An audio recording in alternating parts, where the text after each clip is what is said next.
벨루아에서의 안거, 여기서부터 이제 마지막까지 시작하겠습니다. 사람이 그 100년을 살지 못합니다.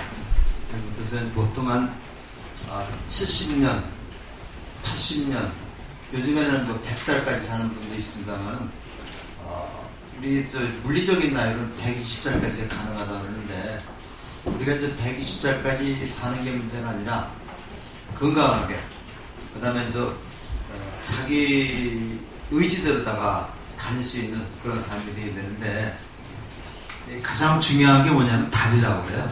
다리가 아프면 아무데도 갈 수가 없습니다. 그래서 우리가 다리를 좀 건강하게 좀 많이 보살펴야 되는데, 우리 절에 오시는 보살님들 보면요, 절을 너무 많이 해가지고 연골이 다 그냥 다 없어지는 그런 분들이 많습니다. 그래서 연세가 한 70, 한 5 정도 이렇게 넘으시면은 걷는 게 굉장히 힘이 들어버려요. 옛날에는 스님들이 절을 많이 시켰습니다. 그래서 108배가 문제가 아니라 그냥 3000배를 일주일에 한 번씩 시키기도 하고 그랬는데, 요즘에는 우리가 그거 굉장히 조심해야 됩니다. 이제는 식당 가도 전부 다가 의자가 다 있죠. 그래서 법회에도 이제는 의자를 갖다 많이 놓고, 우리 문화가 이렇게 바뀌고 있어요. 바뀌고 있는데, 이 결과부자 하는 양반 자세가 그게 좋지 않다 그럽니다. 근데 거기다가 이제 우리가 계속 절을 많이 하고 그러는데, 근데 절을 하는 거는 말리지 않겠습니다만은, 자기 몸 생각하면서 좀 하도록 하시고요. 그 다음에 절을 할 때 올해 때는 좌복을 2개 정도 깔아놓으면, 우리 절에, 우리 법당에 있는 좌복이 스포츠가 돼가지고요, 좋지가 않아요, 이렇게. 그러니까 2개 정도 깔아놓고 하면 훨씬 낫습니다. 자, 45년인데, 깨달음 오시 45년인데, 부처님이 다 아시겠지만 80대까지 살으셨죠. 29살에 출가해가지고, 6년 동안 고행을 해서 35살에 부처님이 되셔서 45년 동안 전법 활동을 돌아가시게 됩니다. 외살리에서, 요 외살리를 우리가 바이샬리라고 합니다. 심한 기근이 찾아와 많은 비구들이 함께 거식하기가 어려운 상황이 되었다. 부처님께서는 비구들에게 흩어져 머물 곳을 찾으라. 집단적으로 모여서 이렇게 집단적으로 거식을 하게 되면은요, 그 사람들이 먹을 게 없으니까요, 이렇게 흩어져 가지고 있어요. 벨루아에 계시는 동안 부처님은 심한 병을 하셨는데, 이제는 몸이 좀 연세가 되시니까 이제 몸이 좀 말을 안 듣는 겁니다. 한 80년 써먹어서 많이 써먹었죠. 정진의 힘으로 고통을 부처님은 이렇게 안 한다 같죠. 세존의 병환을 지켜보며 선언 앞이 캄캄했습니다. 왜 캄캄했을까요? 돌아가실 것 같아서. 그렇지만 승가에 대한 지시가 없어서 마음을 놓았습니다. 교단의 앞날에 대한 말씀이 없이 부처님께서 떠나실 리가 없기 때문입니다. 그래서 부처님이 돌아가실 것을 감지하면서도 안 한다는 스스로에게 위로를 하는 겁니다. 그러니까 이런 것이 아주 굉장히 우리가 좀 살펴봐야 될, 좀 마음을 새겨야 될 그런 내용이라고 볼 수 있어요. 교재를 좀 보시면요. 교재를 보시면은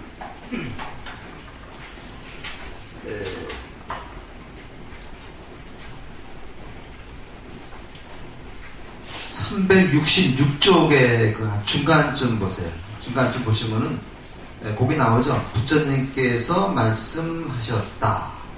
안 한다. 승가가 열애에게 무엇을 기대하겠느냐.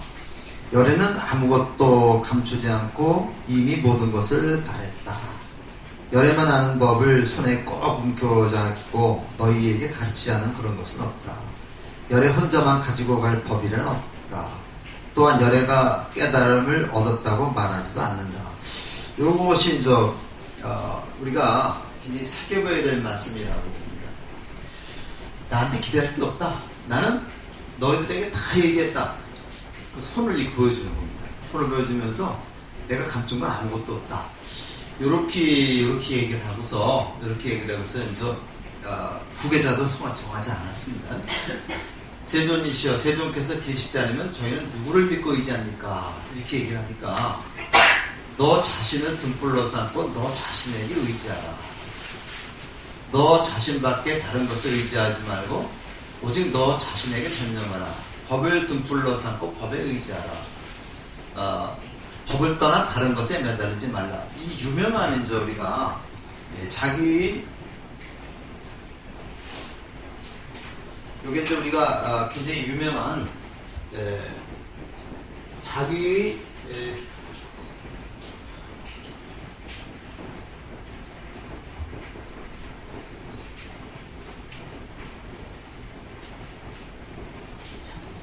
자기 법규입니다. 자기 법규. 그 다음에 저 자등명 법등명이죠. 뭐 쓰지 마시고요. 뭐.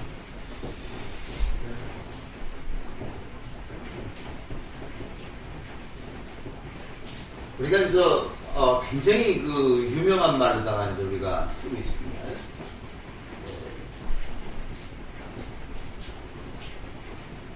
그러니까 저 자기 스스로에게 의지하고 귀라는 말을 의지한다는 얘기죠. 너 스스로에게 의지하고 법이라는 건 부처님의 가르침입니다. 부처님의 진리죠. 내 가르침을 의지하라. 이거는 그래서 우리가 주관적인 그 기준이고요. 이거는 우리가 이제 객관적인 기준이라고 볼 수 있습니다. 그래서 우리가 너 자신이 스스로 못하고 생각하는 것을 의지하되 그 기준은 내 가르침 안에서 정하는 얘기죠. 그래서 그 유명한 자등명 법분명이 나옵니다. 스스로를 등불로 삼고 진리를 내 가르침을 등불로 삼아서 내 주관과 그 다음에 내가 말한 그 객관을 갖다 이렇게 거기에 지식지 벗어나지 않도록 행동하면 되는 것이지 따로 스스로는 없다. 이렇게 이제 얘기를 했는데 우리 그 선불교에서는 그렇게 얘기를 하지 않죠. 선불교에서는 이제 뒤에 그 돌아가시고 나서 이제 가섭과 그 이심전심이 나오면 교회별전이라고 했어요. 선불교에서는 교회별전이라고 이렇게 얘기를 해가지고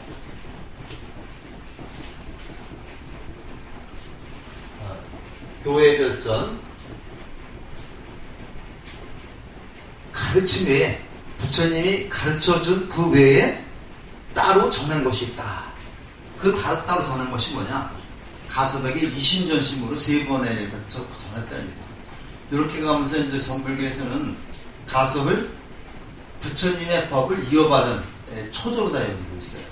근데 이거는 선불교가 나중에 이거는 그 만들어낸 얘기고 실제로 경제는 그런 얘기가 없습니다. 실제로 부처님이 돌아가시면서 가섭한테 내가 모든 것 다 부족한다. 가서와 네가 내 대신 그 제자들을 갖다가 다스려라 이끌어라 이런 얘기가 없습니다. 근데 이제 우리 선불교에서 가섭을 초조로 내세우기 위해서 이렇게 많이 이제 뒤에 덧붙인 얘기입니다. 그런 점을 저는 아시는데 그 유인물에 잠깐 좀 보세요.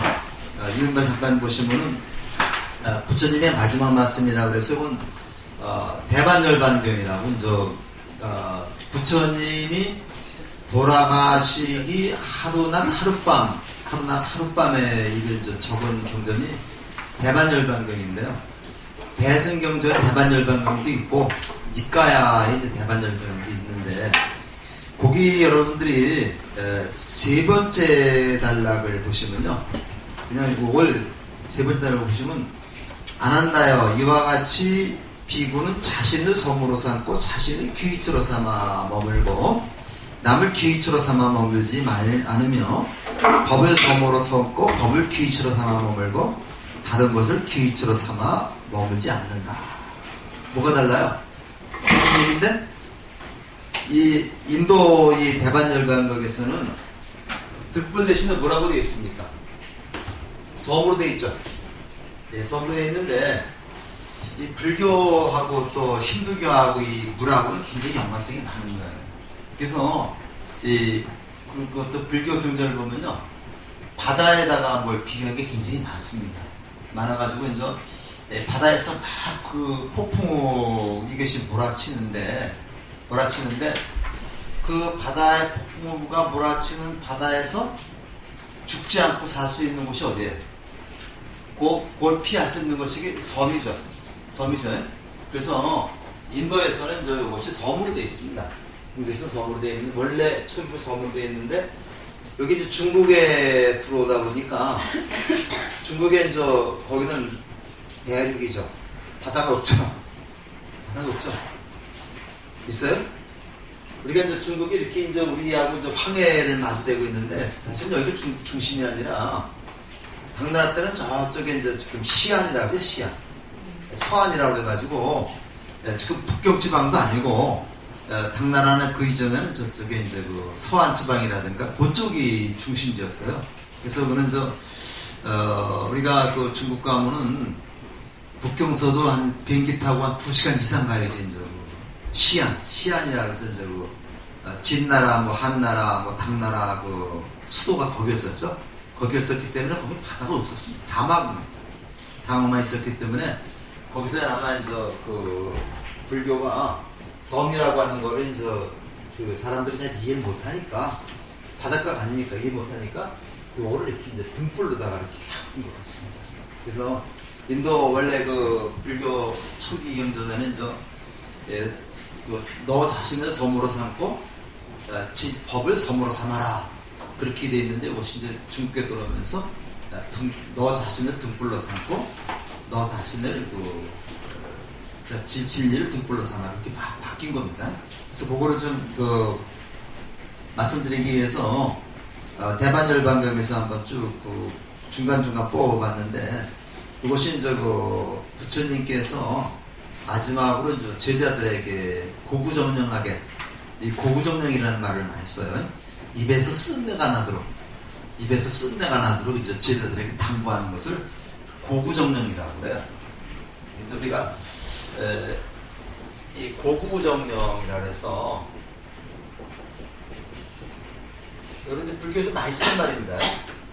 고구정령이라 해가지고 입에서 쓴내가 나도록 부처님이 제자들에게 당부하신 그런 말씀이 바로 이제 요 말씀인데, 우리 그 초기경전이 이렇게 쉬워요. 이게 이제 이해가 쉬운데, 이게 이제 나중에 한문으로 바뀌어가지고 이제 아주 어렵게 이렇게 풀어놨는데, 사실 우리 그 초기경전을 잘 읽어보시면요, 그냥 읽으면 그대로 이해가 됩니다. 좀 읽어보시고 바로 좀 또 나가겠습니다.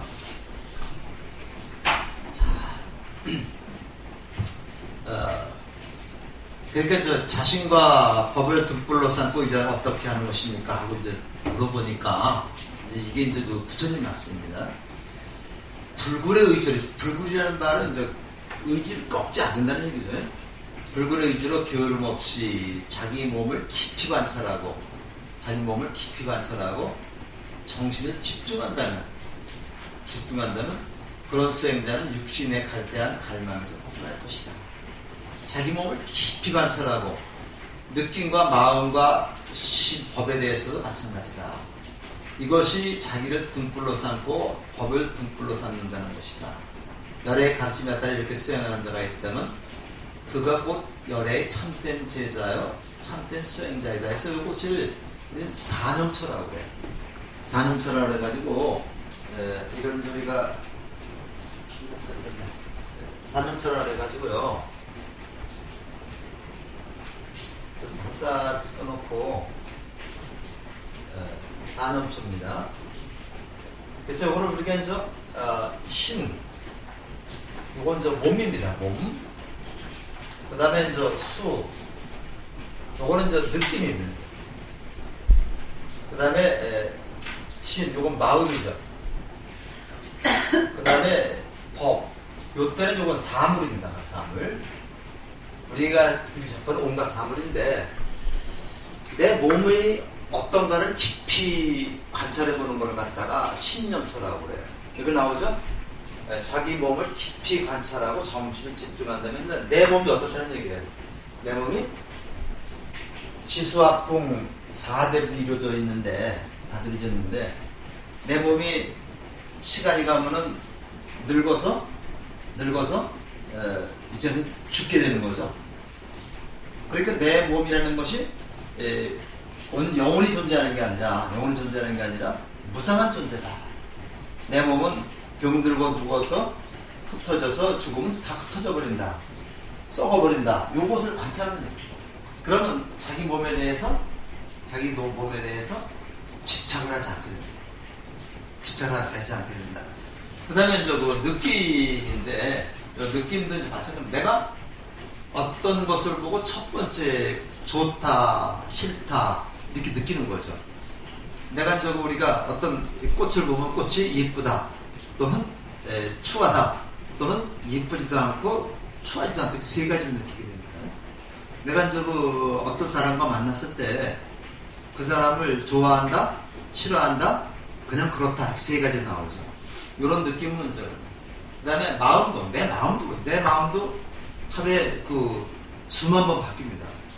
그 다음에 사물도 계속 내 마음 바뀌는 게 사물도 모두 바뀌어요. 이런 것을 올바로 관찰한다면 결과적으로 어떻습니까? 전부 다가 영원하지 않다, 무상하다, 변한다는 얘기죠. 변하게 되면은 여기에 집착하지 않는다는 얘기죠. 집착하지 않게 되면은 이거는 내 것이 아니다, 이렇게 생각을 하지 않습니다. 우리가 이제 어떤 상황이 있을 때, 내가 이렇게 아들을 하나 있을 때, 아들에 집착을 하게 되면 아들이 내게 되는데, 아들이 내게 아니, 내가 거기에 집착하지 않으면은 내 거라는 관념이 없어져 버려요. 그러면 아들이 며느리하고 이렇게 잘 지내도 내가 배가 아플 일이 없는 거죠. 그래서 그런 얘기들입니다.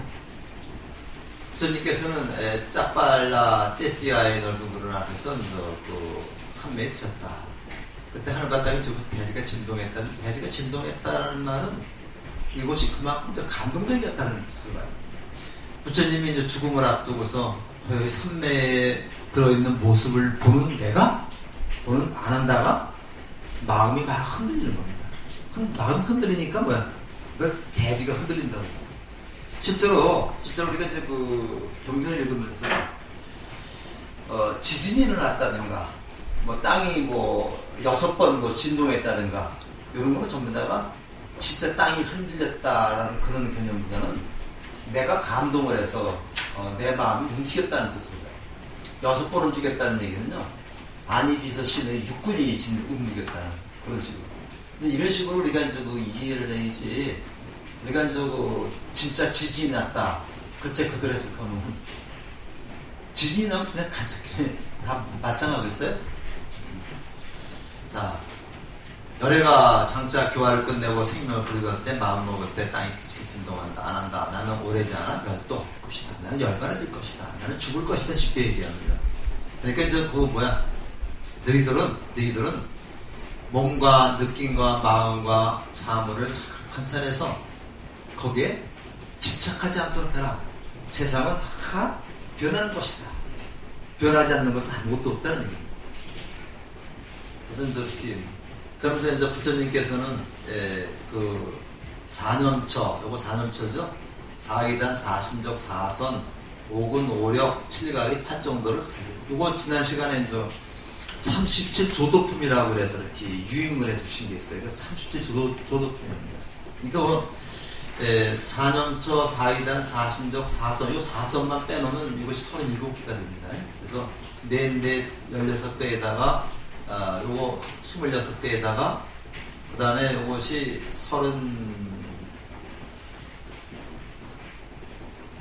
33개에다가 요것이 이제 6에서 30조도품이 되는데, 그래서 30조도품이 돼가지고 초기 불교의 수행 과정은 37조도품이거든요. 이제 그거를 얘기를 합니다. 그래서 비구들이요, 열애 잘 기억하고 수행해야 된다. 여기 나오죠. 세상은 더덥고 무상하다. 제일 무상입니다. 세상은 더덥고 무상하다. 비구들의 스승님이 가신다 그러니까 이제 우는 거죠. 눈물을 거두어라. 걱정하지도 슬퍼하지도 말라. 사람이 건물과 한생겨난 것은 끝이 있게 말합니다. 그들에게 늘 말하지 않았는가? 이 몸은 내 소유가 아니며 이 목숨은 오래가지 않는다. 부처님이 이제 계속해서 고구정량에게 말씀하신 것이 무상하다. 무상하다. 무상하기 때문에 괴로운 것이다. 괴로운 것이기 때문에 나라고 하는 자는 없다. 그러니까 거기에 집착할 필요가 없이 내가 행동 거지를 바르게 하는, 거기서 좋은 업을 쌓게 되고 좋은 업에 의해서 나중에 좋은 세상에 태어나게 될 것이다. 이런 얘기들이죠. 그래서 우리가 꼭 윤회를 통해서 뭐 좋은 데 태어나고 나쁜 데 태어나고 그런 것보다도 내가 집착을 안 하고 놔버리면 마음이 편합니다. 근데 우리가 이제 마음을 놔버린다 이런 거 말을 많이 쓰는데 이게 머리로 이해가 가요. 머리로 이해가 가는데 이게 진짜 쉽지 않죠. 지금 우리가 이제 어떤 유혹이 많이 있는데 그 유혹을 벗어나기 참 힘듭니다. 우리 그 정치하는 분들이 이제 그 유혹을 벗어나지 못해가지고 이제 해가 망신하는 경우가 많이 있죠. 이제 그래서 우리가 이제 살면서 우리가 이렇게 불교에 꼭 불교가 아니더라도요, 다른 종교에 좀 이렇게 이걸 제대로 다 알게 되면 많이 편하게 될 수가 있습니다. 그리고 이제 분별을 하지 말아야 되는데, 이게 이제 계속 내 종교 분별을 하다 보니까, 뭐 황아무개라고 하는 그분은 절에 가면 거기 절에 같이 따라야 되는 거 아니에요? 네. 그래야 되는 거죠? 네. 더군다나 대통령까지 하겠다는 사람이 그래야 되는데, 그거는 이제 분별식입니다. 분별식이고, 가서 합장하고 거기서 그렇게 어려운 건가요? 기독교에서 뭐라고 한대요. 네. 그래서 근데 그 한기총이라고 한기총 그거 한번 보여주더라고요. 그런데 깜짝 놀랐어요. 대통령이 되면은 우리들 지시를 봐야 된다고. 그게 나오더라고. 그 한기총 무슨 좀 깡패같이 생긴 의장인데 그 인상도 좀 좋지 않던데, 그분하고 그분이 나라에 앉았는데 우리가 확실히 밀어줄 테니까 대통령 되면은 우리하고 협의해서 무처럼 그러는 모양이에요. 그러니까 이거를 그 사람이 문맥을 잘 보면은 당장 미국식 위주지에 나오죠. 근데 미국 달러에 뭐라고 생각했는지 아세요? 달러 돈에 보면 그거 영어로도 한번 새겨진 게 있어요. 그 달러 보면 주목 이렇게 해서 그런 게 있습니다. 그래서 미국 기독교 나라죠. 그 달러 보면 영어 그거 다 있어요. 그래서 그거 뭐라고 있어요? 거기 뭐 있잖아요, 그치? 없었구나.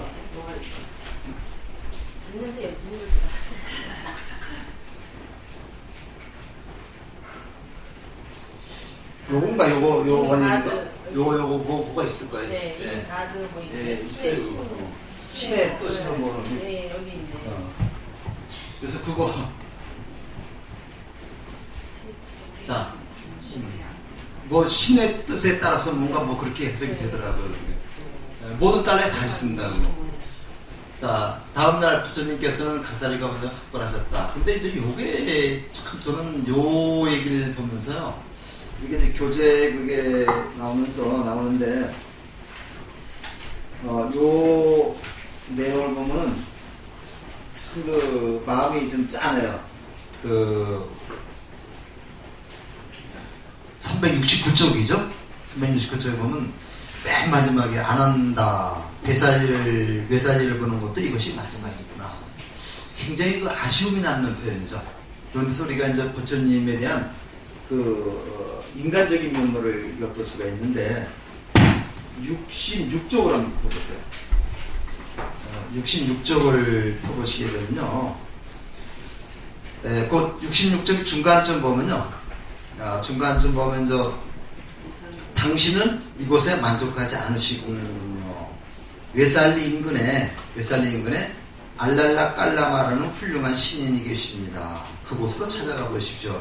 그래서 알랄라 깔라마라고 하는 스승을 찾아서 간 곳이 바로 외살리라는 곳입니다.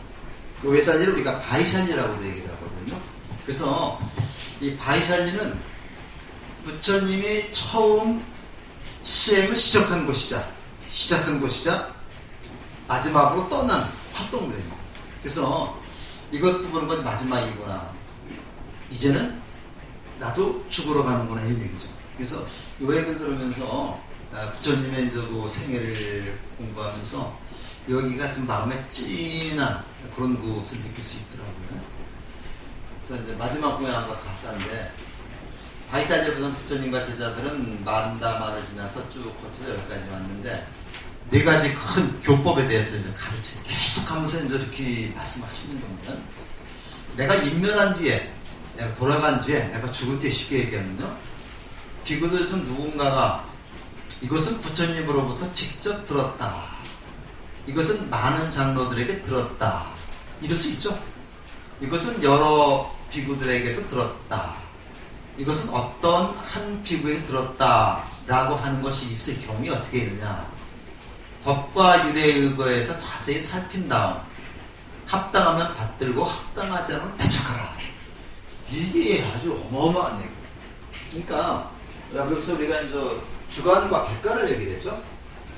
이건 납니다. 내가 어떤 행동을 하는데 요거는 이제 우리가 그 객관이라는 거는 부처님이 제정해준 규율입니다. 요 규율을 우리는 율과 그다음에 법이라고 얘기해요. 이 율은 우리가 이제 계율이죠. 도덕적으로 이제 그 경계 지어놓은 거고요. 법은 부처님의 가르침인데 요걸 통틀어서 우리가 이제 법이라고 얘기합니다. 그러니까 내가 어떤 행동을 할 때는 반드시 요거에 의지해서 하지. 이거는 부처님이 말씀했다고 해서 무조건 믿지 말라는 얘기입니다. 만약에 부처님이 말씀했다 무조건 믿으면 냉신이죠. 우리가 냉신이라고 해요. 요거 냉자는 말이 이제 눈 위에 이제 남자가 있죠. 자기 눈을 그냥 덮어버리면서 무조건 믿는 걸 맹신이다. 우리 이러지 말자는 얘기입니다. 내가 판단해서 이것이 내 가르침에 어긋나지 않는다고 판단된다면 믿어라. 근데 이것이 어긋난다고 판단 안 된다면 믿지 않아도 괜찮다는 거예요. 근데 그러면 우리가 이제 불자들은 어떻게 해야 되겠어요? 부처님의 가르침 알아야 되겠죠. 부처님의 가르침 알아야 됩니다. 이것이 바로 이제 불교대학에서 부처님 법을 공부하는 이유인데, 부처님을 믿되 그냥 맹목적으로 믿지 말고 알고 믿어라. 부처님의 그 가르침을 올바로 알고 믿어라. 그런 얘기입니다. 근데 이 부처님의 올바른 가르침은 정법이라고 그래요. 정법하고 사법이 있는데, 우리 그래도 불교대학 전달고는 글쎄 모르겠습니다. 가서 우리 조계종 포교원의 그 지침을 바탕으로 해가지고 부처님의 가르침을 좀 바르게 전달하려고 우리 노력을 하고 있는데, 요거를 우리가 바르게 받아들이고 요걸 바르게 실천해야 되는 거거든요. 근데 우리가 자칫 잘못하면은 이 부처님은 당신을 절대화시키는 걸 아주 굉장히 금하셨어요. 나는 절대자가 아니다. 나는 인간이다. 이제 그렇게 선언을 하셨는데, 요즘에 우리 이제 불교가 점점 더 부처님을 절대화하거나 신격화하거나 이런 방향으로 가는 것 같아서 굉장히 좀 안타깝습니다. 근데 부처님만 신격화하는 게 아니라 스님까지도 신격화하는 거예요. 그래서 심한구르다가 우리처럼 그렇지 않습니다만 스님 말씀이니까 무조건 지켜야 된다, 이건 아니죠. 그렇죠. 이게 부처님이 이렇게 말씀하셨잖아요. 내가 한 말이라고 해도 무조건 믿지 말라고 했습니다. 그래서 더군다나 이거는 스님 말씀이라 해서 무조건 믿으라는 그런 얘기 아닙니다. 그러니까 이제 우리가 그러니까 이제 불교가 어렵다는 거예요. 불교가 그래서 어렵다는 얘기인데, 옛날에 논어에도 보면 효라는 게 아버지 말씀에 무조건 따르는 것이 효라고 그러지 않았어요. 공자님이 말씀하실 때. 부모님이 말씀하실 때 아버지가 시키는 게 옳다면 따라야 되겠지만 아버지가 시키는 일이 옳지 않다고 판단될 때는 아버지를 설득시켜라. 아버지를 설득시켜라. 이게 효입니다. 이게 무조건 이제 우리가 잘 먹으면서 무조건 부모에게 순종하라 이거 아닙니다. 그 논어를 이렇게 읽어보게 되면요. 아버지가 그렇게 잘못된 것을 시킬 때는 아버지에게 설득시켜라. 설득시켜서 좋은 방향으로 이끌어가야 된다. 이것이 진정한 효라고 얘기해요. 근데 이제 우리가 이것만 제대로 되면 불교 걱정은 되지 않는데 나는 참 걱정스러운 게 이제 이렇게 부처님을 신격화시키는 게 참 걱정스러워요. 자, 다시 길라선 부처님과 제자는 따와에 도착해 쭉 됐다. 뭐 이제 망고라고가 아주 굉장히 많은 얘기인 거예요. 원숭이도 많거든. 근데 전단나무라고 해서 그 향나무입니다. 전단향이라고 해가지고 이제 우리 절에도 이제 전단향이라고 하는 그 법명을 받으신 보살님이 계셨어요. 불교대학 졸업하신 분이 계셨어요. 근데 그 인도에는 이 나무가 많습니다. 그래서 이제 우리가 이제 향나무가 돼가지고 이 부처님이 들어갈 때 향도 그 관도 이 전단향으로 다 이렇게 이제 짜는 거죠. 귀한 버섯으로 만든 음식을 공양받았다. 그래서 그 음식을 보신 부처님께서 딱 보니까 냄새 맡아보니까 상한 거거든요. 부처님 상한 것을 아신 겁니다. 근데 이제 그 쭌다가 이렇게 주는 모양은 안 받아줘서 받아 잡수시면서 다른 제자에게 주지 말라는 것을 딱 묻어버려라. 이렇게 얘기했는데 이제 어떤 책에는 상한 돼지고기로 만든 그 음식이라고도 얘기를 합니다. 근데 이제 그 남방불교 가면은 고기 먹는 거 금하지 않아요. 그래서 우리가 북방불교 쪽에서는 환경 때문에 금하는데 남방불교에 가서는 고기를 먹는 거를 금하지는 않습니다. 내가 먹기 위해서 잡거나 나를 위해서 잡은 것을 알는 그런 고기가 아닌 건 괜찮다고 했습니다. 근데 이제 거기서 저 남방 쪽에 가면 스님들 뭐 담배도 쪼그라져서 피고 근데 이제 내가 처음 말씀하셨다.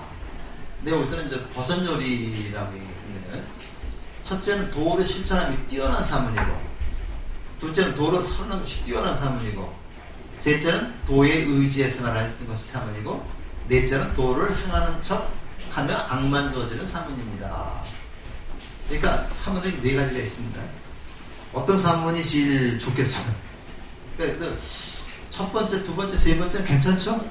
괜찮은데 네 번째는 도를 행하는 척 하면서 악만 저지르는 사문인데 이런 사문은 머리를 깎았지만 진짜 올바른 사문이 아니라는 얘기입니다. 그러니까 결국 뭐야? 겉모양만 보고 가까이 하지 말라. 그러니까 우리가 이제 스님들 단전 이렇게 아마 삭발을 하고서 이렇게 이제 다니시는데 그 중에는 좀 훌륭한 스님들이 많습니다. 제가 보기에는 99%는 전부 다 훌륭한 스님들인데 꼭 그 1% 정도 갖고 흘려놓죠. 근데 머리를 깎고 스님답지 않은 행동을 하시는 분이 그건 어느 사회나 있습니다. 부처님 당시에 이런 분 꽤 많았어요.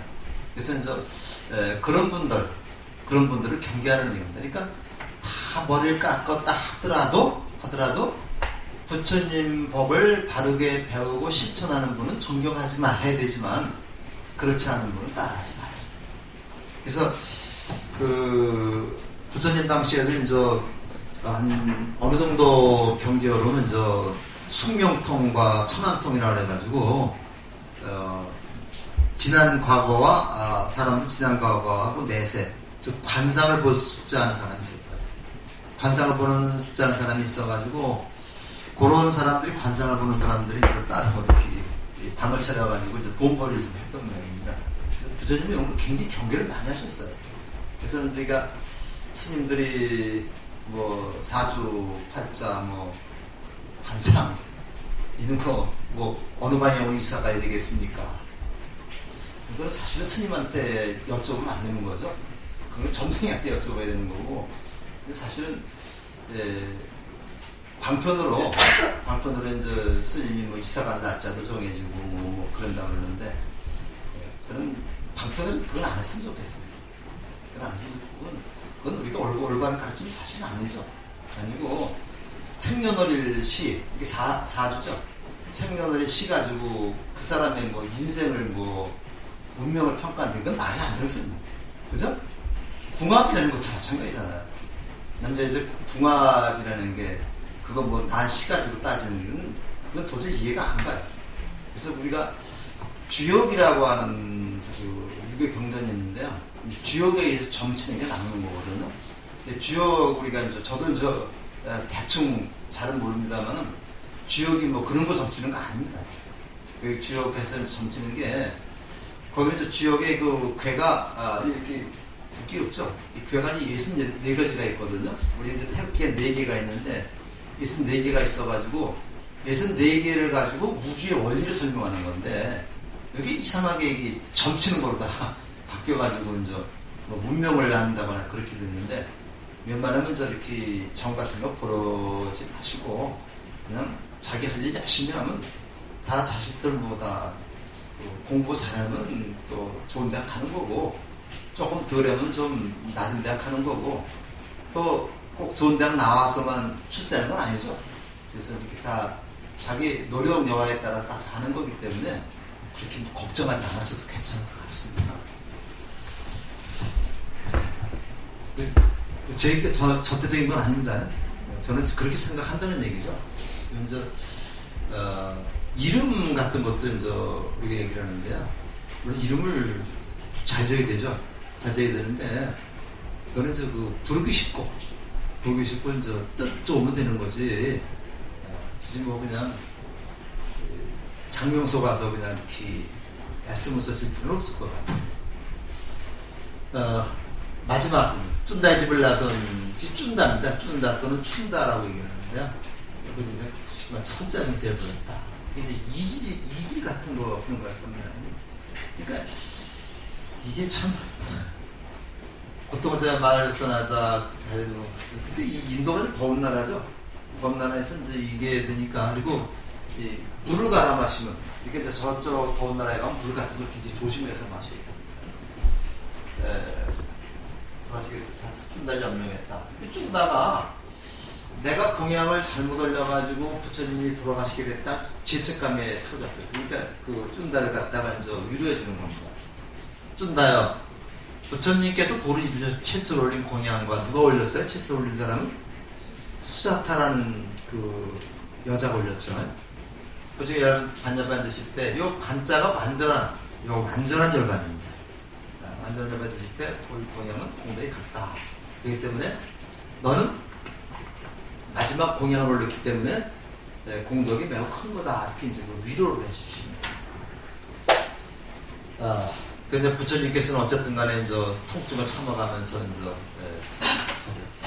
근데 이 대승불교 쪽으로 오게 되면요. 대승불교 쪽으로 오게 되면 이제 이 부처님은 신격화하기 때문에 부처님은 아프지 않은 사람으로다가 나옵니다. 그래서 이제 유마경인가 이제 또 보면 저 부처님이 이제 편찮으시다고 얘기를 하니까 유마바상가가 이제 말도 안 되는 소리 하지 말아라. 부처님은 왜 그 법신이신데 왜 아프냐 이렇게 이제 얘기가 나오거든요. 그때는 이제 부처님이 화신이 아니라 법신 석가모니불의 입장에서 얘기하는 거예요. 그래서 이제 우리가 이 초기 불교를 공부하면서 대승불교를 가면은 신격화시키고 전도화시키는 게 이해가 가는데 그 초기 불교를 좀 소홀히 하면서 그냥 그 대승불교 쪽으로 와서 부처님은 뭐 모든 걸 다 아시는 분이고 아프지도 않은 분이고 뭐 이렇게 얘기를 하면은 부처님이나 신이나 다르게 오는 거잖아요. 자, 부처님은 이렇게 선정이 되셨는데 이건 이제 그냥 일화입니다. 일화. 어떤 사람이 가면서 자신의 스승이 500대 수레가 곁을 지나는데도 그 선정에 들었느냐고. 선정에 들어서 500대 수레가 지나가 소리를 듣지 못했다. 이렇게 이제 그 어떤 사람이 얘기를 하니까 이제 그 부처님이 여기 나오죠. 부처님은 천지를 띄우는 내성공력께서도 부처님은 뭐 선정에 들었다는 말씀하셨다. 그래서 선정에 딱 들면은 모든 것을 다 소리를 듣지 않는다는 그런 뜻입니다. 이게 그런 얘기니까 그냥 넘어가시고요. 여기 보세요. 빠와에 사는 뿌꾸사라고 자신을 소개하는 그는 무릎을 꿇고 황금빛 옷두벌을 부처님에게 바쳤다. 삼보에 귀의한 뒤 우바세가 된 뿌꾸사가 떠나자 아난다는, 그러니까 이제 그 옷두벌을 바치니까 부처님이 하나는 아난다에 주고 하나는 나에게 달라 이렇게 얘기해요. 그래서 아난다가 이제 부처님 시봉을 많이 했으니까 상을 줬네요. 그래서 아난다가 황금빛 옷을 부처님에게 입혀드렸다. 이 옷을 입고 부처님이 이제 열반을 주시다. 사제 경찰 조행자리 일어난 부처님은 깍굿딱강으로 가시고 목욕을 하셨다. 흉가시전 식사를 걷던 비경 걷다. 그래서 이제 그 인도에 가면요, 열반당이라고 이제 부처님이 열반할 때 그 모습을 그대로다가 이제 해놓은 그 마블이 계시거든요.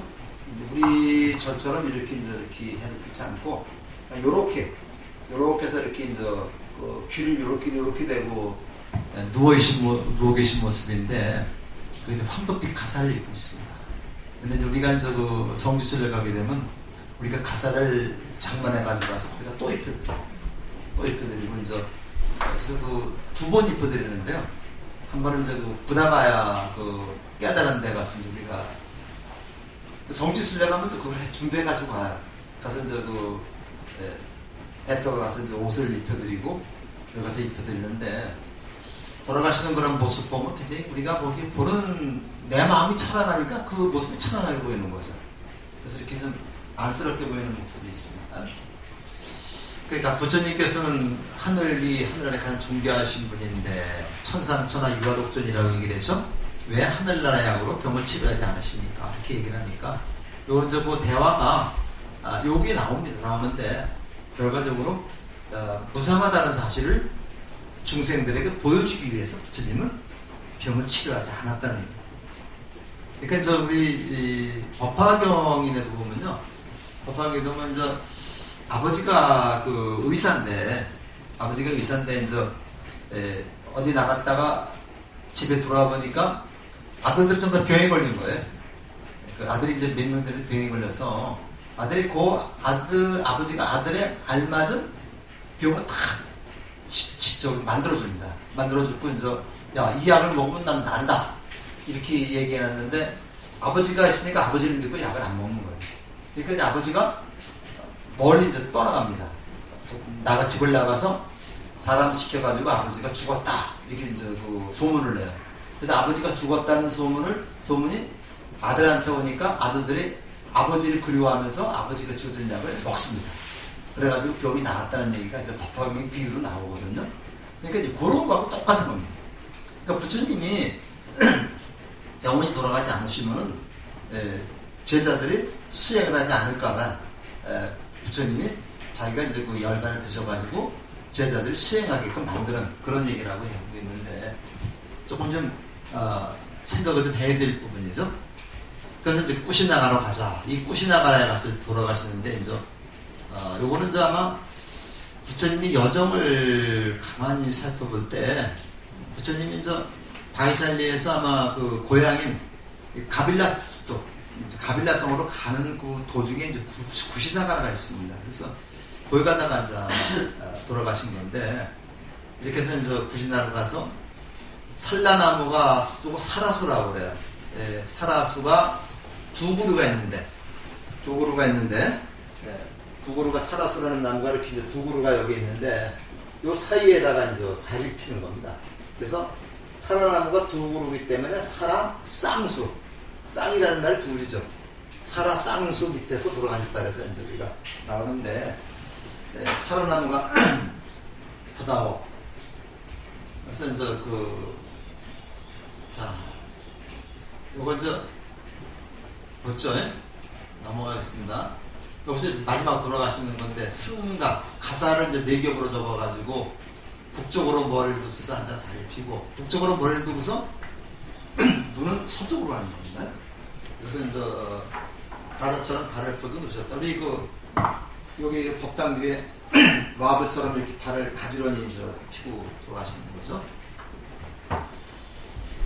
그때 이제 산라나무의 사야 꽃잎이 흩날려 구름을 덮었다. 그러니까 산라나무의 신들도 부처님 공연을 올리는구나 이렇게 안 한다가 얘기를 하니까 이제 열애에게는 그렇게 보는 것이 아니다. 그래서 부처님이 이제 말씀하는데 한번 잘 보세요. 안 한다야 꽃을 뿌린다고 열애를 공연하는 것은 아니잖아. 안 한다야 사람들이 스스로 법을 받아들여 법답게 행동하는 것. 그것이 열애를 공연하는 것은 뭐라 그랬어요? 어떤 물질적인 것으로 공연한다고 해서 열애를 공연하는 게 아니고 부처님의 가르침을 배우고 실천하는 것. 이게 열애를 공연하는 것이다. 그래서 5원 12초 18개에 우리가 이제 세상을 설명할 때 5원으로 설명할 수도 있고 12초로 설명할 수도 있고 18개로 설명할 수도 있습니다. 이건 우리 불교 배론에서 이제 많이 잘 이해가 안 가시죠? 그래서 우리가 이제 5원 12초 18개를 우리가 사는 우주, 이 세상이라는 관점으로 우리가 보면 이 세상이라는 관점을 5원으로 설명할 수도 있고 12초로 설명할 수도 있고 18개로 설명할 수도 있다. 그래서 근기가 높은 사람한테는 5원으로 설명하고 근기가 중간 정도인 사람한테 12초로 설명하고 근기가 낮은 사람한테 18개로 설명해요. 그 우주에서 나와 나의 것, 나를 우리가 아라고 그래요. 아라고 그러고 나의 것을 아소라고 얘기합니다. 나와 나의 것이라는 것은 없다. 왜? 무상하니까 실체가 없으니까 없다. 이것을 깨닫는 것. 이게 바로 나와 나의 것이 없다는 것을 깨닫는 것이 바로 뭐냐? 이것이 바로 부처님의 법을 알고 실천하는 것. 이 세상이 무상하다. 이 세상이 변한다. 변하기 때문에 나라고 하는 실체는 없다는 거예요. 이게 무상, 고무하죠. 이 삼법 문제. 그래서 이 세상은 무상하기 때문에 나라고 하는 실체도 없고 내 것이라는 것도 없다. 그러니까 모든 것을 집착하지 말아라. 이 금강경에 나오는 모든 얘기는 집착하지 말라는 한마디로 얘기합니다. 그래서 공연이란다. 그때 부처님이 우빠사나에게 얘기를 했다. 우빠사나라는 그 제자가 이제 그렇게 얘기를 하니까 부처님이 이제 피하게 하고 이 부처님의 눈에는 뭐가 보이느냐면요. 부처님의 열반을 보기 위해서 무수히 많은 신중들이 나와 있는 거예요. 이게 보이는 겁니다. 부처님의 눈에. 근데 이제 진짜지 거짓말인지 이제 경험을 안 해봐서 모르겠는데 사람이 죽을 때 그 저승사자가 보인다고 하는 사람도 있다고 해요. 그래서 이제 저승사자가 어떻게 생겼는지 모르지만은 죽기 임종 직전에 저승사자가 보여서 뭐 무섭다고 뭐 그런 사람도 있다는 소리 들었는데 내가 직접 듣지 못해가지고 모르겠습니다만은 그 죽어 본 사람만 알 수 있겠죠. 근데 이제 저승사자가 있는지 없는지 거기서 숙제로 남겨놓고 이제 죽을 때 하니까 일단 하는데 그렇게 이제 아마 이렇게 좀 죽기 직전이라든가 그 다음에 이제 신들린 사람이라고 그러죠. 이런 사람들은 뭐가 보이는 거예요. 제가 이제 육촌 동생이 이제 점 보는 친구가 하나 있습니다. 그 집안은 전부 다 이제 카톨릭 집안인데 이 친구만 이제 점쟁이가 돼가지고 이 성균관대 유학 갈 나왔어요. 근데 유학 갔는데 이상하게 이제 저희가 이제 그쪽으로 다 이제 철학관이죠. 이걸 내서 지금 파주에서 있는데 되게 소설도 쓰고 그래서 소설도 썼다고 형님 한번 읽어보시라고 한번 줬는데 조금 있다 보니까 귀신 얘기해. 그래서 이제 아직 안 읽고 있는데 우리가 이제 항사가 있을 때 이제 우리가 이제 그 집안에 무슨 뭐 누가 돌아가시나 하면은 이제 그 집을 만나면은 정말 귀신이 보인대. 그래서 형님 이 뒤에 귀신이 있대 지금. 뭐야? 귀신이 있다면서 이러는데 있다 그러는데 뭐 와서 뭐 귀신. 근데 자 진지하게 얘기하더라. 진짜 보인대. 보이면서 가서 우리가 이제 그런 얘기 나죠. 이제 나를 지켜주는 신장님이 계시다 그러죠. 신장님께서 이제 내가 한 술이 취해가지고 이제 그 필름이 끊어져도 집에 잘 찾아오죠. 집에 찾아오는데 이거 이제 신장님이 이렇게 인도해준다고 말씀하셨는데 나도 참 술을 굉장히 좋아했었는데 근데 이제 필름이 이제 끊기죠. 어느 때 가보면 집에서 자고 있더라고요. 근데 원 기억은 나지 않죠. 이제 그래서 무엇이 이제 신장님이 지킨다는데 뭐 이게 불가사의 게 굉장히 많습니다. 그러니까 부처님 그걸 보신 거야. 보시면서 이제 얘기하는 거예요. 그러니까 이제 아난다가 왜 이렇게 작은 나라에서 돌아가십니까? 하니까 여기 작은 나라가 아니다 해서 이제 요게 중요했습니다. 부처님이 멸도하신 돌아가신 다음 장례는 어떻게 치러야 합니까? 이렇게 물으니까요. 너희들 걱정하지 말아라. 너희들 수행이나 해라. 장례는 우바세와 우바아이들이 알아서 처리할 것이다. 요게 굉장히 중요한 얘기거든요. 그러니까 우리 요새 이제 큰 스님들이 이제 돌아가시면은 전부 다가 이제 제자들이 이제 다 관을 메고 이렇게 하죠. 근데 부처님 당시에는요, 제자들은 거기에 관여하지 않는 겁니다. 수행을 하는 겁니다. 열심히 이제 부처님 생각하면서 수행을 하고, 제가자들이 이제 장례를 담당했었거든요. 근데 이게 어떻게 되는지 모르지만은 지금은 이제 법정 스님이나 성처 스님이나 이거 돌아가신다 보니까 전부 다 스님들이 다 그냥 이렇게 불도 붙이고 다 하더라고요. 근데 경전에 보면 이거는 너희들은 신경 쓰지 말고 제가자들한테 맡기고 너희들은 수행을 기울여야지 말라 이렇게 얘기를 하고 있어요. 이렇게 화장을 해라 하죠. 화장을 해서 네 거리의 탑을 세워서 오가는 사람들이 모두 탑을 보게 하라. 탑을 보면서 어떻게 해요? 탑을 보면서 부처님을 생각하고 부처님의 가르침을 배우고 실천하도록 해요. 그래서 이제 그리고 이제 오늘 밤 열애가 돌아갈 죽을 거라고 얘기를 하니까 이제 부처님이 이제 안 한다가 시중 가서 이제 시내에 가서 이제 얘기를 하니까 말라족이라는 그 족속들이 다 이건 제가자들입니다. 우는 거죠. 슬퍼하지 마십시오. 생겨난 모든 것은 사라지기만 하니라고 부처님께서 말씀하지 않으셨습니까? 인연 따라 모인 것을 붙잡는다는 건 부지런한 짓이라고 부처님 말씀하지 않으셨습니까? 만나면 반드시 헤어지고 해자정리라고 많이 쓰죠. 네. 태어나면 반드시 죽는다. 그래서 우리가 해자정리 거자필반이라고 그래요. 만난 사람은 헤어진 사람은 만나면 반드시 헤어지고 헤어지면 또 만납니다. 언제 얻어서 만날지 모르지만 만납니다. 그런데 인천 같은 데서는 우리가 이렇게 경다가 좀 서울이 좁으니까 서로 싸우고 그런 사람도 또 만나게 돼요. 그렇기 때문에 인연이 만날 때 인연보다 헤어질 때 인연이 훨씬 더 중요한 겁니다. 사실은요. 그래서 이제 이렇게 가면서 이제 장례 짓인데 여기는 아마 그런 것 같아요. 제가 보기에는 화장을 한대. 화장을. 그러니까 부처님이 돌아가신 곳이 있고 곳을 조금 옮겨가지고 화장을 했거든요. 화장한 그를 기념해서 이렇게 만드는 것 같습니다. 이렇게 내용 조금만 더 하고서 좀 쉬겠습니다. 마지막 제 수바따 또는 수바트라라고 얘기를 하는데 이때 이제 이 100살이 넘은 이제 노인 한 사람이 이제 마지막으로 찾아왔어요. 그래서 이제 안 한다가 못 들어가게 이제 막는 겁니다. 막으니까 듣기 와 죄송하지만 저는 삼은 꽃다마를 꼭 배워야 합니다. 꽃다마를 지금 다 듣고 싶은데 해서 여기 이제 이분이 꽃다마를 부처님 만나가지고 이제 저는 수바따라고 합니다. 세상에 수행사들이 많이 있습니다. 삼은 꽃다마 그들 했으면 아십니까? 그러니까 나는 다 알고 있습니다. 그들은 스스로 깨달음을 얻었다고들 말합니다. 그들은 정말로 깨달음을 얻은 사람들입니까? 하니까 그런 거 신경 쓰지 말라. 부처님 말씀을 봅니다. 그런 거 신경 쓰지 말아라. 그들이 깨달았던 안 깨달았던 중요한 게 아니다. 다만 당신이 깨닫기 위해서는 내가 이렇게 가르쳐 주겠다. 우리가 이제 살면서 그런 거를 많이 볼 거야. 이렇게 이제 오면은 이렇게 물으면 스파트라고 물으면은 맞습니다.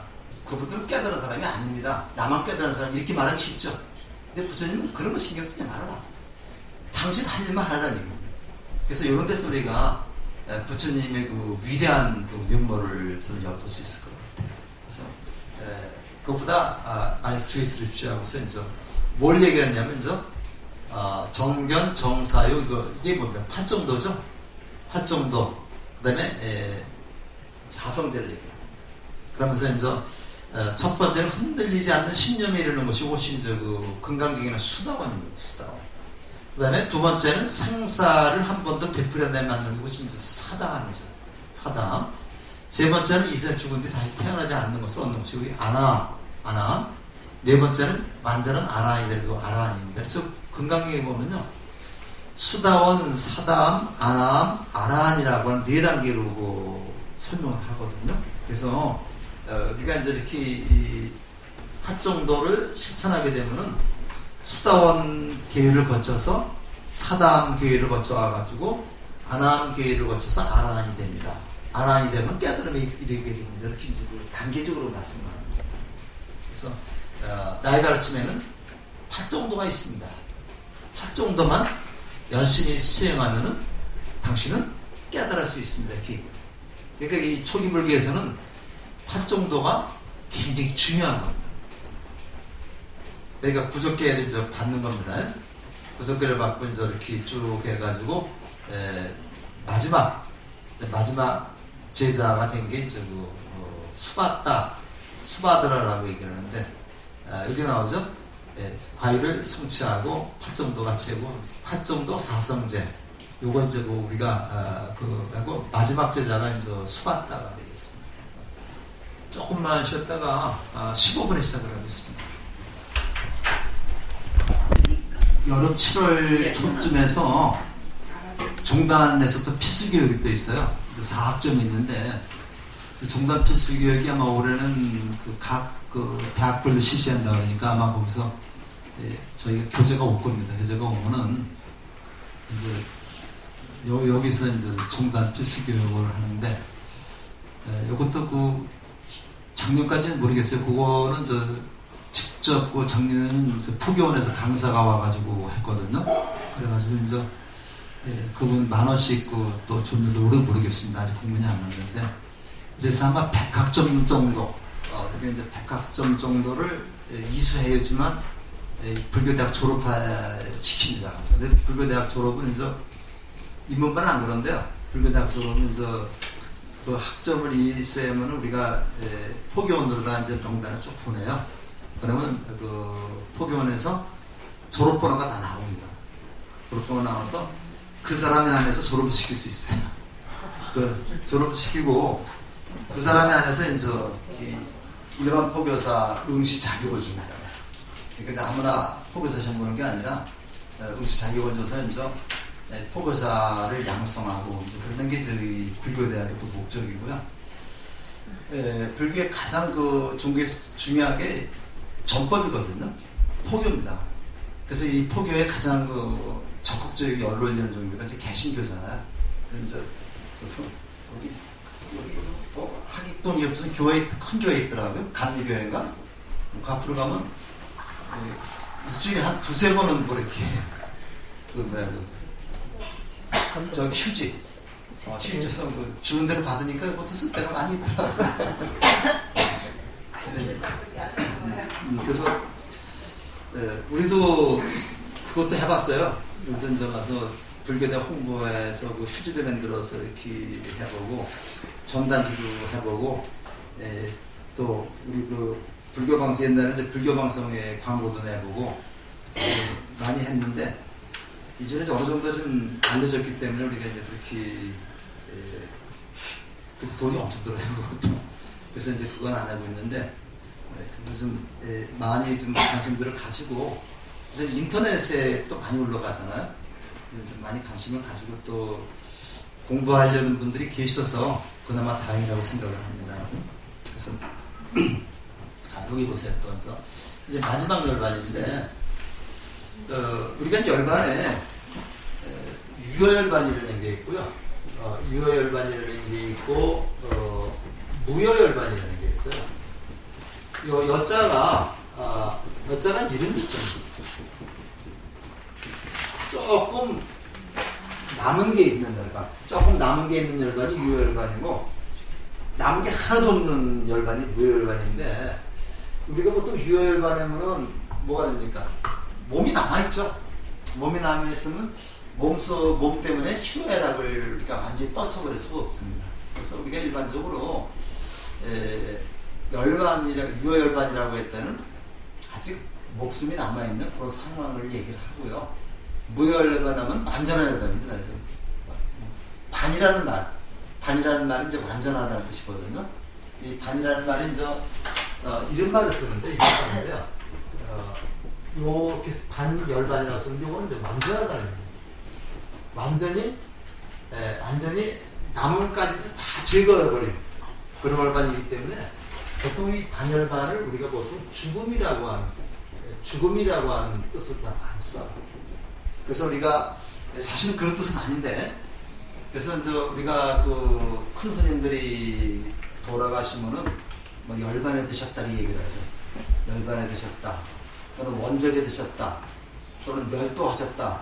그런 말을 쓰는데 사실은 그 열반이라고 하는 말이 죽는다는 의미는 아닌데 이게 완전한 열반에 들기 위해서는 몸에 대한 집착감이 없어져야 되는데 이게 이제 사라져 없어지는 거죠.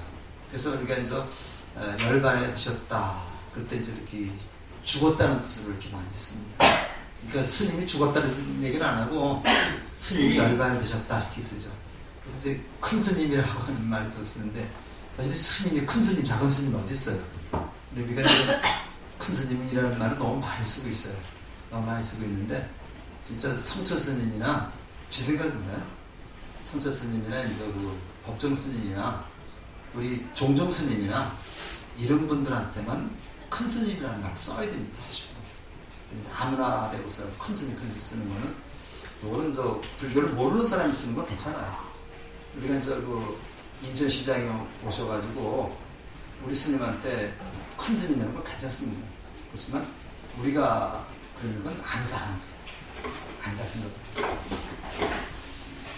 자, 내가 멸도한 뒤에는 내가 설하고 제정한 법과 율이 너희를 보호할 것이다. 이게 굉장히 중요합니다. 내가 제정한 것이다. 내가 떠난 데에는 법과 율이 너희들이 스승이다. 그러니까 이 법과 율을 스승으로 삼아서 수행하라는 얘기죠. 그런데 뭡니까? 오늘부터 모든 비구들에게 소소한 길을 벌써 허락한다. 윗사람 아랫사람의 합해서 예의와 법도를 따르도록 하라. 이것이 출가한 사람들의 공경하고 순종할 법이다 해서 내가 정한 법과 율이 너희들을 보호하는데 무조건 맹신하지 말라는 거죠. 너희들이 판단해봐라. 너희들이 판단해서 내가 제정한 가르친 법과 율이 옳다고 생각한다면 지켜라. 그것이 옳다고 생각하지 않는다면 벌써 좋다는 거예요. 이런 얘기인데 이게 굉장히 무서운 얘기입니다. 내 말은 무조건 믿으라는 얘기가 아닙니다. 내 말은 무조건 믿어라. 근데 이게 우리 현장에서 이게 잘못 전해지고 있어요. 그냥 우리 이제 그 일도에 보면은 이거는 스님이 시킨 일이니까 무조건 해야 된다. 이건 아니죠. 그러니까 우리가 스님이 시킨 일이라 하더라도 이게 이치에 합당하지 않는다면 이거는 스님 그게 아닙니다. 이건 이렇게 하면 좋습니다. 이렇게 선도시키는 거죠. 제가 아까 노래에 나오는 효 얘기를 했습니다만은 그 아버지가 잘못된 일, 도둑질해 와라. 도둑질해 돈 벌어와라. 이렇게 시키는 거 그대로 따르는 거 효가 아니죠. 그러면 아버지 도둑질해서 안 되지 않습니까? 이렇게 선도시켜야 돼요. 이게 대화죠. 근데 저는 우리 저 아들, 저도 이제 아들만 드립니다만, 그런 아들하고 대화를 굉장히 많이 합니다. 가서 대화를 많이 하면서, 근데 이제 내 친구들도, 야, 내가 한마디 하면 내가 법이야. 법이고, 애들은 내 말 못해. 이거는 바람직한 게 아니죠. 그래서 아들하고도 서로 대화를 해가면서 지금 아는 게 나보다 훨씬 더 많아요. 젊은 애들 훨씬 더 많잖아요. 내가 그저께 스마트폰을 바꿨는데 힘들고 있는데 요새. 이건 손자가 있으면 더 아마 잘해줄 거야. 근데 배울 건 배우는 거잖아. 스마트폰은 전부 다 가지고 애들한테 배워야 되는 거야. 근데 무조건 가서 내가 옳다고 생각하는 건 다 잘못돼요. 그래서 우리가 이제 기회 있으면 한번 좀 우리 그 새로운 신도의 이제 임원들한테도 한번 그런 얘기를 한번 좀 해주고 싶어요. 네? 자, 그래서 마지막 말씀하셨다. 자, 요 말씀이 진짜 마지막. 모든 것은 변하고 무너지나니 게으름 없이 정진하라. 나는 반일하지 않았으므로 바른 깨달음 얻었느니라. 요걸 우리가 경제를 어떻게 얘기를 하려고 했냐면요. 재행무상이라고. 한말로 이렇게 경제가 이렇게 되어 있습니다. 재행무상, 재행무상, 불방일,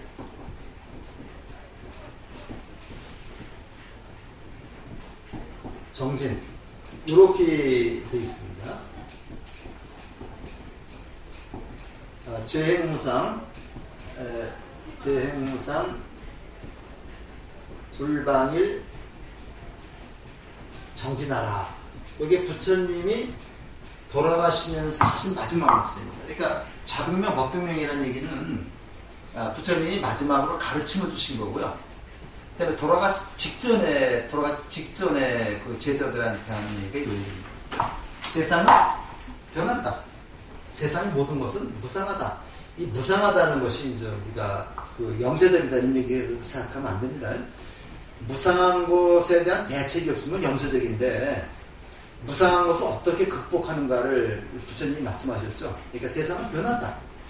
하나도 변하지 않는 것은 없다. 그래서 집착하지 말라는 얘기입니다. 그리고 방일하지 마라. 이 방이라는 말은 게으름 피운다. 게으름 피운다. 또는 건방지다는 얘기입니다. 게으름 피지 말고 정진하라. 열심히 공부해라. 그래서 그 부처님 말씀 중에서 이게 이제 굉장히 가슴에 새겨둘 말씀인데요. 세상은 변하니까 어디에도 집착하지 말고 게으름 피지 말고 열심히 공부해라. 열심히 공부해라는 얘기입니다. 이 공부라는 말도 이 불교에서 나온 말입니다. 공부라는 말은 공부에서 나왔는데 이거는 수행한 부처님 가르침을 배우고 실천하는 일을 공부를 합니다. 이렇게 그 말씀하셨습니다. 그러니까 그 침묵 속에 울자. 그 다음부터는 말씀을 안 하신 겁니다. 지금 세존스님을 반영하십시오. 안으로 따라간 점. 지금 몇 상정에 들어가고 이게 그 몇 상정절에서 여기 이제 구선이라고 해가지고요. 이제 뭐 초선, 2선, 3선, 4선 뭐 이렇게 나와가지고 몇 상정이라는 데가 있습니다. 특허시까지 나오고 부처님은 깨어나서 비상 드셨고 돕고 그랬다 해서 그러니까 초선, 2선, 3선, 4선, 공무변처정, 식무변처정, 무소유처정, 비상 비비상처정, 몇수상정. 요거 구정이라 해요. 구정이라고 합니다. 그래서 정자가 이게 선정이라는 얘기거든요. 그러니까 우리가 초선정, 2선정, 3선정, 4선정, 공무변처정, 식무변처정, 무소유처정, 비상 비비상처정, 그다음 몇수상정. 몇수상정이 제일 높은 단계가 헷갈리죠? 근데 나중에 또 정리가 될 겁니다. 이거 아마 2학기 때도 여기까지 정리가 돼서 또 지금 공부할 겁니다. 아주 돌아가셨습니다. 자, 여기 이제 이런 모습으로 돌아가신 겁니다. 이런 모습으로 돌아가셨어요. 진짜 열반당이라고 그래요. 부처님 돌아가신 그 모습을 이 열반당에 이런 모습으로 돌아가셨어요. 우리 그 저기 뒤에 있는 그런 모습이 아니라 이때 이제 대지가 진동하고 뭐 됐다. 그만큼 뭐야? 사람들이 그 부처님 돌아가심을 보고서 흐르게 울면서 부르러 떠왔다는 얘기죠. 이거 우리가 이제 믿고 의지하던 분이 돌아가시니까 돌아가실 거다 라는 생각하고 돌아가셨다고 다른 거죠. 그러니까 이제 몸이 부르르 떨리면서 하는 건데 요거는 이제 그 대지가 진동했다. 45년 기원전 544년 2월 15일 이때를 우리가 이제 부처님 열반제이라. 그래서 우리가 4대 명절 중에서 하나죠. 자,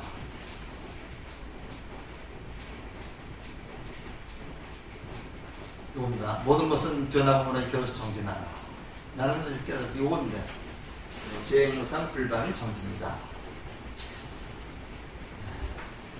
그 다음에 이제 열반의 의미는 본래 자리로 돌아갔다. 우리가 이제 죽는 거 돌아간다고 그래.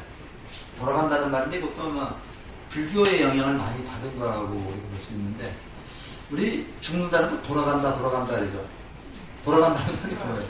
원래 온 자리로 간다는 얘기입니다. 이거 우리가 돌아간다 그러죠. 야, 나 어디 갈까? 집에 돌아갈 거야? 이렇게 얘기를 하잖아요. 근데 죽는 거 돌아간다고 그래요. 그러니까 원래 온 곳으로 다시 가는 것을 우리가 죽는다고 해요. 그럼 내 원래 본자리가 어디냐? 원래 본자리가 어디냐? 바로 내가 본래 있었던 어머니 그 몸에 들어가기 전에 본래 있었던 그 깨달음의 자리입니다. 그 자리가 바로 본래 자리예요. 그래서 우리가 보통 뭐 선생님 뭐냐면요, 내 본래 모습을 보려면은 이 부모 미생전 이제 그 선생님 내 본래 모습을 보려면은 부모의 몸에 들어가기 이전의 모습, 부모에게 들어가기 이전의 모습이 내 본래의 모습이다. 요 본래의 모습으로 돌아간 게 바로 죽는 거죠. 죽으면 여기에 뭐만 남습니까? 여기에 엄만 남은 거죠. 그렇죠? 여기 엄만 남은 거, 여기 친구남 기사 때 많이 들었잖아요. 엄만 남은 건데 이 엄만 남았기 때문에 업에 의해서 또 다른 생을 갖게 되는 겁니다. 그러니까 우리가 전생에 이제 그 나쁜 업이 많이 있었다. 근데 내가 열심히 수행정진해가지고 나쁜 업을 소멸시켰어요. 그러면 내 본래의 자리에 들어가면 내 이 모습을 가지고 나쁜 업을 소멸시킨 그런 모습을 가지고 내 본래의 자리로 가는 거죠. 그럼 그 다음에는 어떤 생으로 받아놨겠어요? 즉 그보다는 더 좋은 생을 받겠죠. 이렇게 우리가 좀 생각하면 되겠습니다. 그래서 우리가 돌아가다라고 하는 그 말 한마디에도 굉장히 철학적인 의미가, 심오한 의미가 담겨있다고 볼 수 있습니다. 그래서 우리가 반열반은 완전한 열반이다, 부열반이다. 그렇기 때문에 부처님은 인생 어디에 살아있습니까? 부처님 어디에 살아있어요? 우리 마음속에 살아있죠. 왜? 내가 바로 부처니까. 그렇잖아. 간단하잖아. 내가 바로 부처니까 내가 살아있는. 그러니까 우리가 부처님의 더 가르침을 실천하게 되면은 내가 부처니까 내가 부처가 되는 거잖아. 그러니까 영원히 부처는 사라지지 않는 거예요. 또 내가 내 옆에 있는 친구들도 부처가 되는 거잖아. 그러니까 모든 사람이 다 부처가 되면은 이 세상이 극락세계가 되는 것이다. 자, 그래. 여기부터 이제 부처님의 그 사람이 죽으면은 그 뼈와 살을 태우는 걸 답이라, 답이. 그걸 이제 답이장이라고 말하는데, 이 인도에서는 이게 인도의 그 풍습입니다. 우리나라는 그 무슨 풍습이 있어요? 우리나라는 원래는 그 매장을 했죠. 매장을 했고, 기독교에서는 특히 개신교에서는 그 마지막 최후의 만적에는 다시 그 몸 그대로다가 다시 부활한다 그러죠. 부활 사상이 있기 때문에 사실은 그 기독교에서는 화장을 하면 안 되는 겁니다. 그래서 뭐 아시겠지만 그 성당이나 이제 이렇게 교회에서 이렇게 매장을 할 때는 그냥 시신을 옷 입은 그대로 놓고서 관에 넣죠? 그거 안 보셨어요? 관에 저기 합니다. 가서 관에 넣는데 그냥 옷 입은 그대로 화장을 시켜서 화장도 시킵니다. 그래서 그대로 관에 집어넣고 묻어요. 그래서 그 모습 그대로 부활하는 거니까. 이게 이제 기독교 이론. 근데 그 유교에서는 어떻게 합니까? 이걸 벼슬 입혀가지고 꽁꽁 묶죠. 네, 묶습니다. 그러면 거기 부활 사상이 없으니까 그렇게 묶는 겁니다. 그러니까 이걸 묶어 있으면 어떻게 돼요? 뼈가 흐트러져 훼손이 안 됩니다.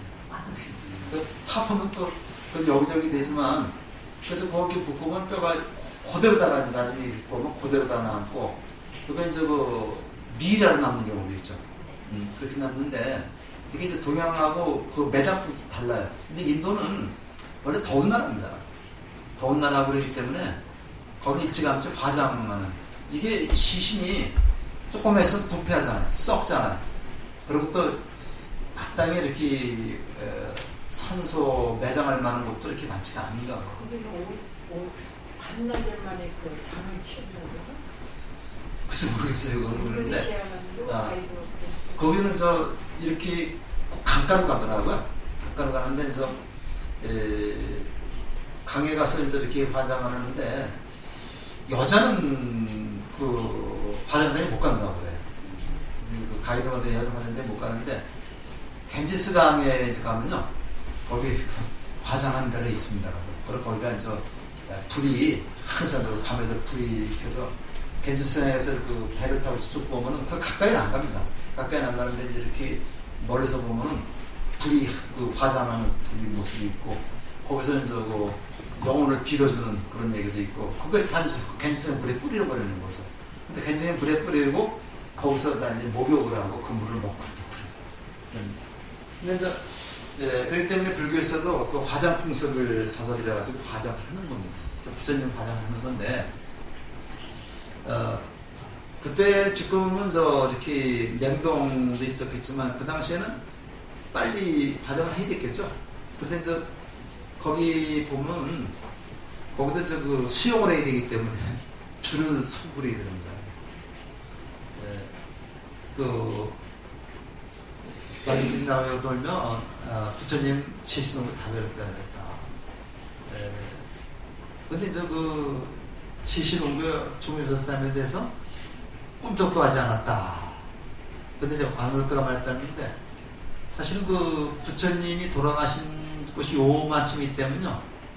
화장터가 이만큼 있습니다. 그러니까 아마 그 요거하고 좀 맞지 않는 얘기인데 아마 이건 나중에 꾸며낸 얘기이기 때문에 그렇게만 보면 되겠습니다.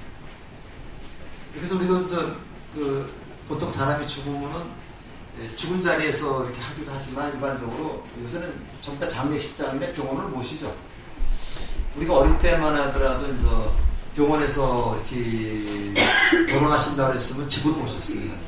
집으로 모셔가지고 집에서 이제 이렇게 했는데 돌아가신 그 자리에서 그 방에서 시신을 꺼내지 않죠. 그 방에서 이제 이렇게 병풍을 집어줘야 합니다. 그렇게 하면 만약에 이제 그 병원에서 돌아가시거나 바깥에서 돌아가시면은 객사라고 해가지고 방 안에 모시지 않고 밖에 따로 모셔가지고 장례를 치렀던 그런 기억이 있습니다. 그리고 이제 여자들은 다 머리를 풀죠.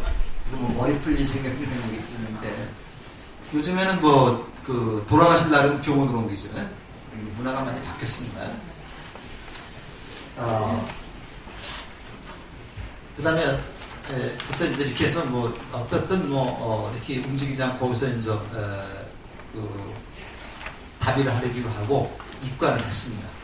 입관을 했는데, 법구를 맞이했다.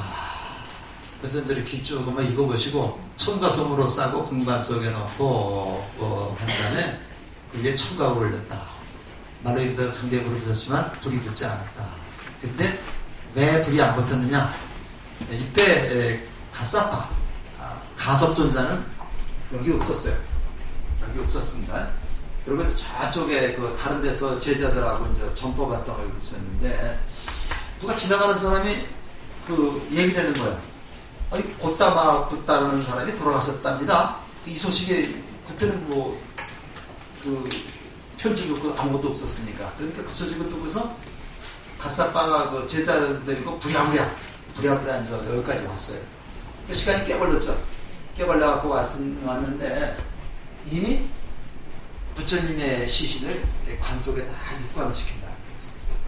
그래서 이제 그 가사빠가 안 한 보고 안 하니 그것은 주도자니까요. 안 한 보고 관뚜껑을 열어서 부처님 얼굴 한 번만 뵙게 해달라 그랬더니 안 한다 거절했어요. 그러니까 안 한다고 가섭하고 사실은 알력이 있었습니다. 그게 나중에 이제 결정을 할 적에도 가섭이 안 한다는 못 들어오게 했었잖아요. 이게 사실 갈등이 있었던 거예요.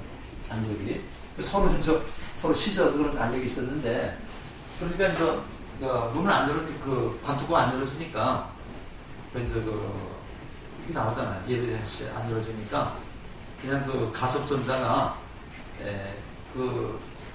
저기 그 관 뚜껑 요 밑에 가서 이제 두 발을 하고 절을 하니까 관 뚜껑이 딱 열린 겁니다. 열리면서 부처님이 두 발을 딱 내놓은 거예요.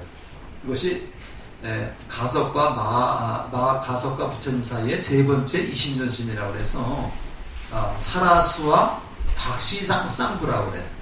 박시상부라는 거 들어봤죠? 그래서 첫 번째가 이제 만사나 연꽃을 들고 나타난 것, 두 번째가 이제 다자탑 앞에서 설법을 할 때 무더기를 거친 가섭이 와서 자리를 반 나눠진 것, 세 번째가 관뚜껑을 열고 부처님이 두 발을 내놓은 것. 이렇게 해도 이거는 실제로 이때 있었던 얘기는 아닙니다. 나중에 선불교를 하는 사람들이 가섭을 초조로다가 부처님 법을 계승한 사람으로 만들기 위해서 나중에 꾸며낸 얘기다. 이렇게 우리가 보는데, 이건 우리 같은 조교종 선불교에서는 이걸 철저히 믿고 있습니다. 그리고 지금까지 더 심한 얘기는요, 지금까지 가슴은 죽지 않았다고 그래요. 계족산이라는 산이 있는데, 여기 잘 나오는데, 계족산 밑에서 가섭이 부처님의 바루와 가사를 들고 미륵보살이 올 때까지 기다린다고 해요. 그래서 미륵보살이 오시면은 부처님의 가사와 바루를 미륵보살한테 전달할 그러한 임무를 가지고 있다. 그래서 우리가 이제 계족산에 지금 가섭이 가사와 바루를 들고 있다고 해요. 통도사 한번 가보셨어요? 양산 통도사. 그게 이제 그 정멸거궁인데, 그 정멸거궁 그 밑에 가면 미륵전이라는 정각이 있는데요. 미륵전이라는 정각 앞에 봉발탑이라는 탑이 있습니다. 그럼 봉발탑에서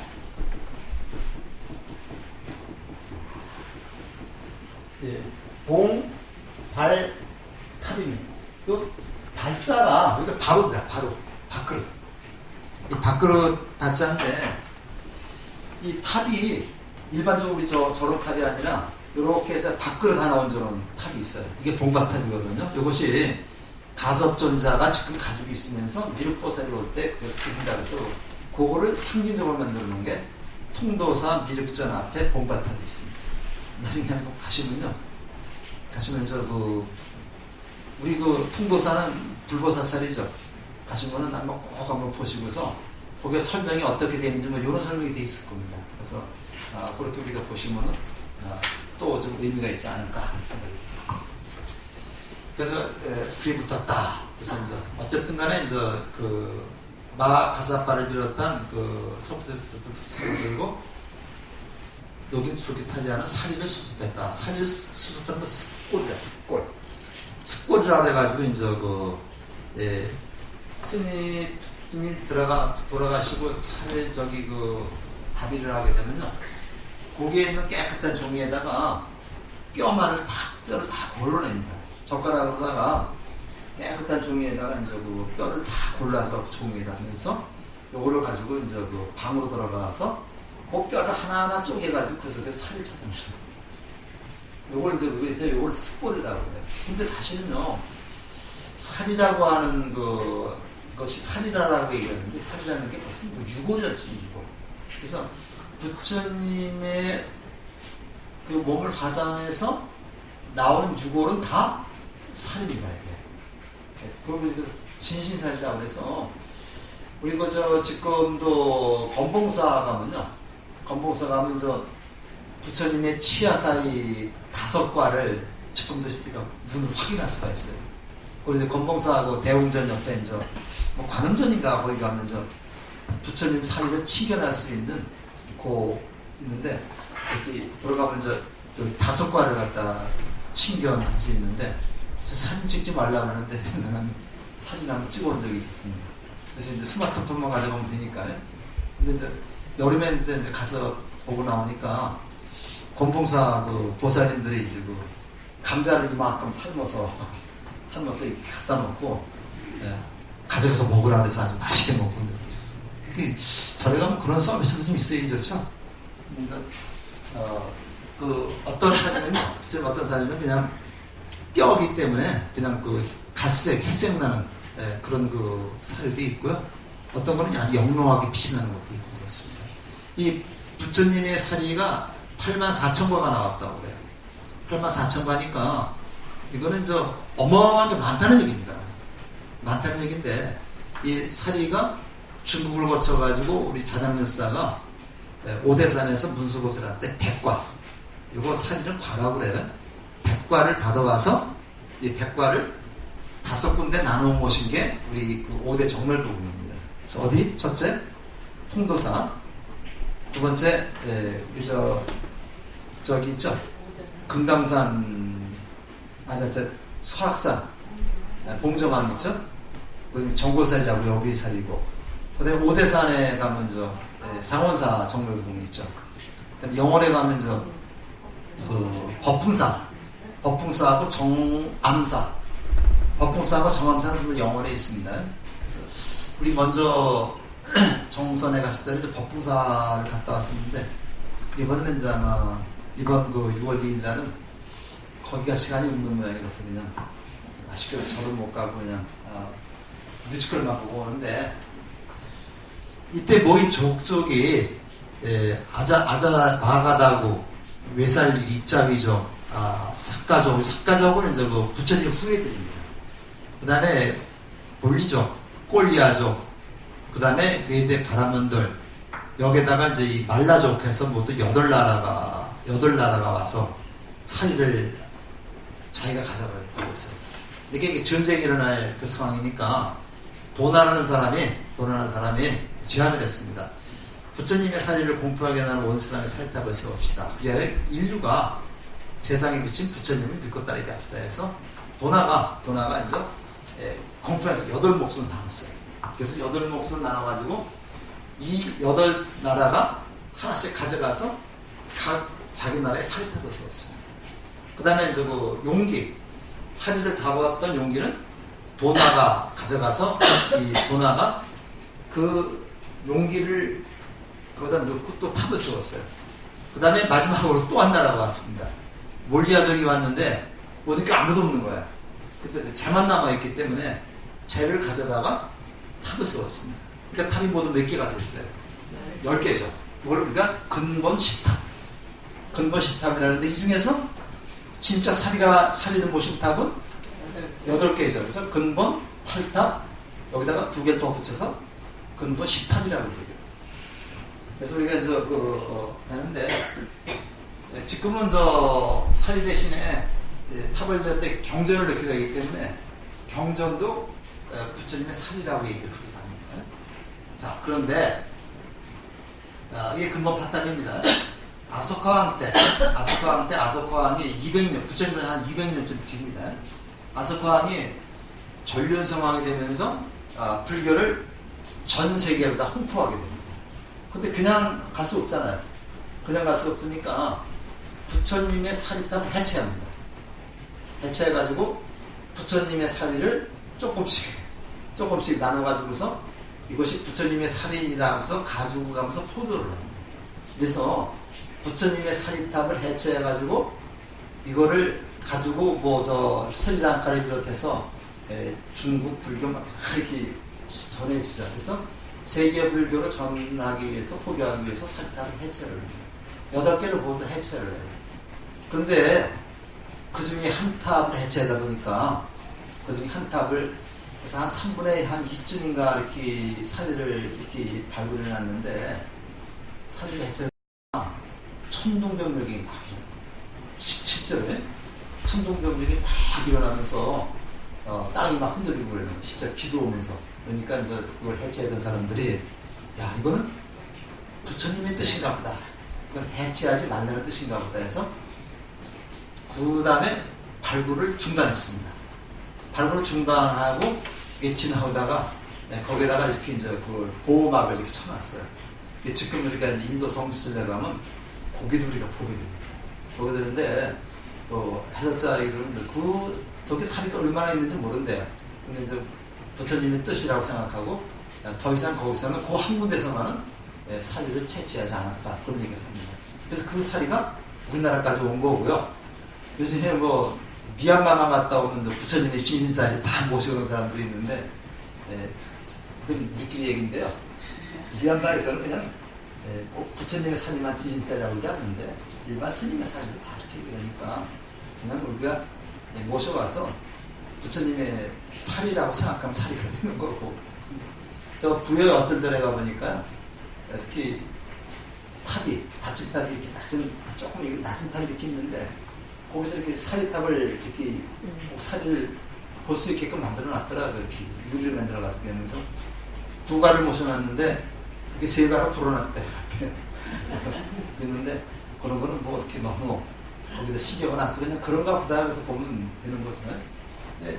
저는 실제로 한번 부처님의 진짜 사리를 한번 봤어요. 친경을 했습니다. 우리나라에 한번 왔었어요. 근데 진짜 그 부처님의 진짜 사리. 거기 이제 어떤 게 있냐면요. 사리를 해체하다 보니까 어떤 지역에서 여기는 석가족의 위대한 성인 석가모니 부처님의 진신사리를 여기다 모셔왔다 이렇게 기록이 있어요.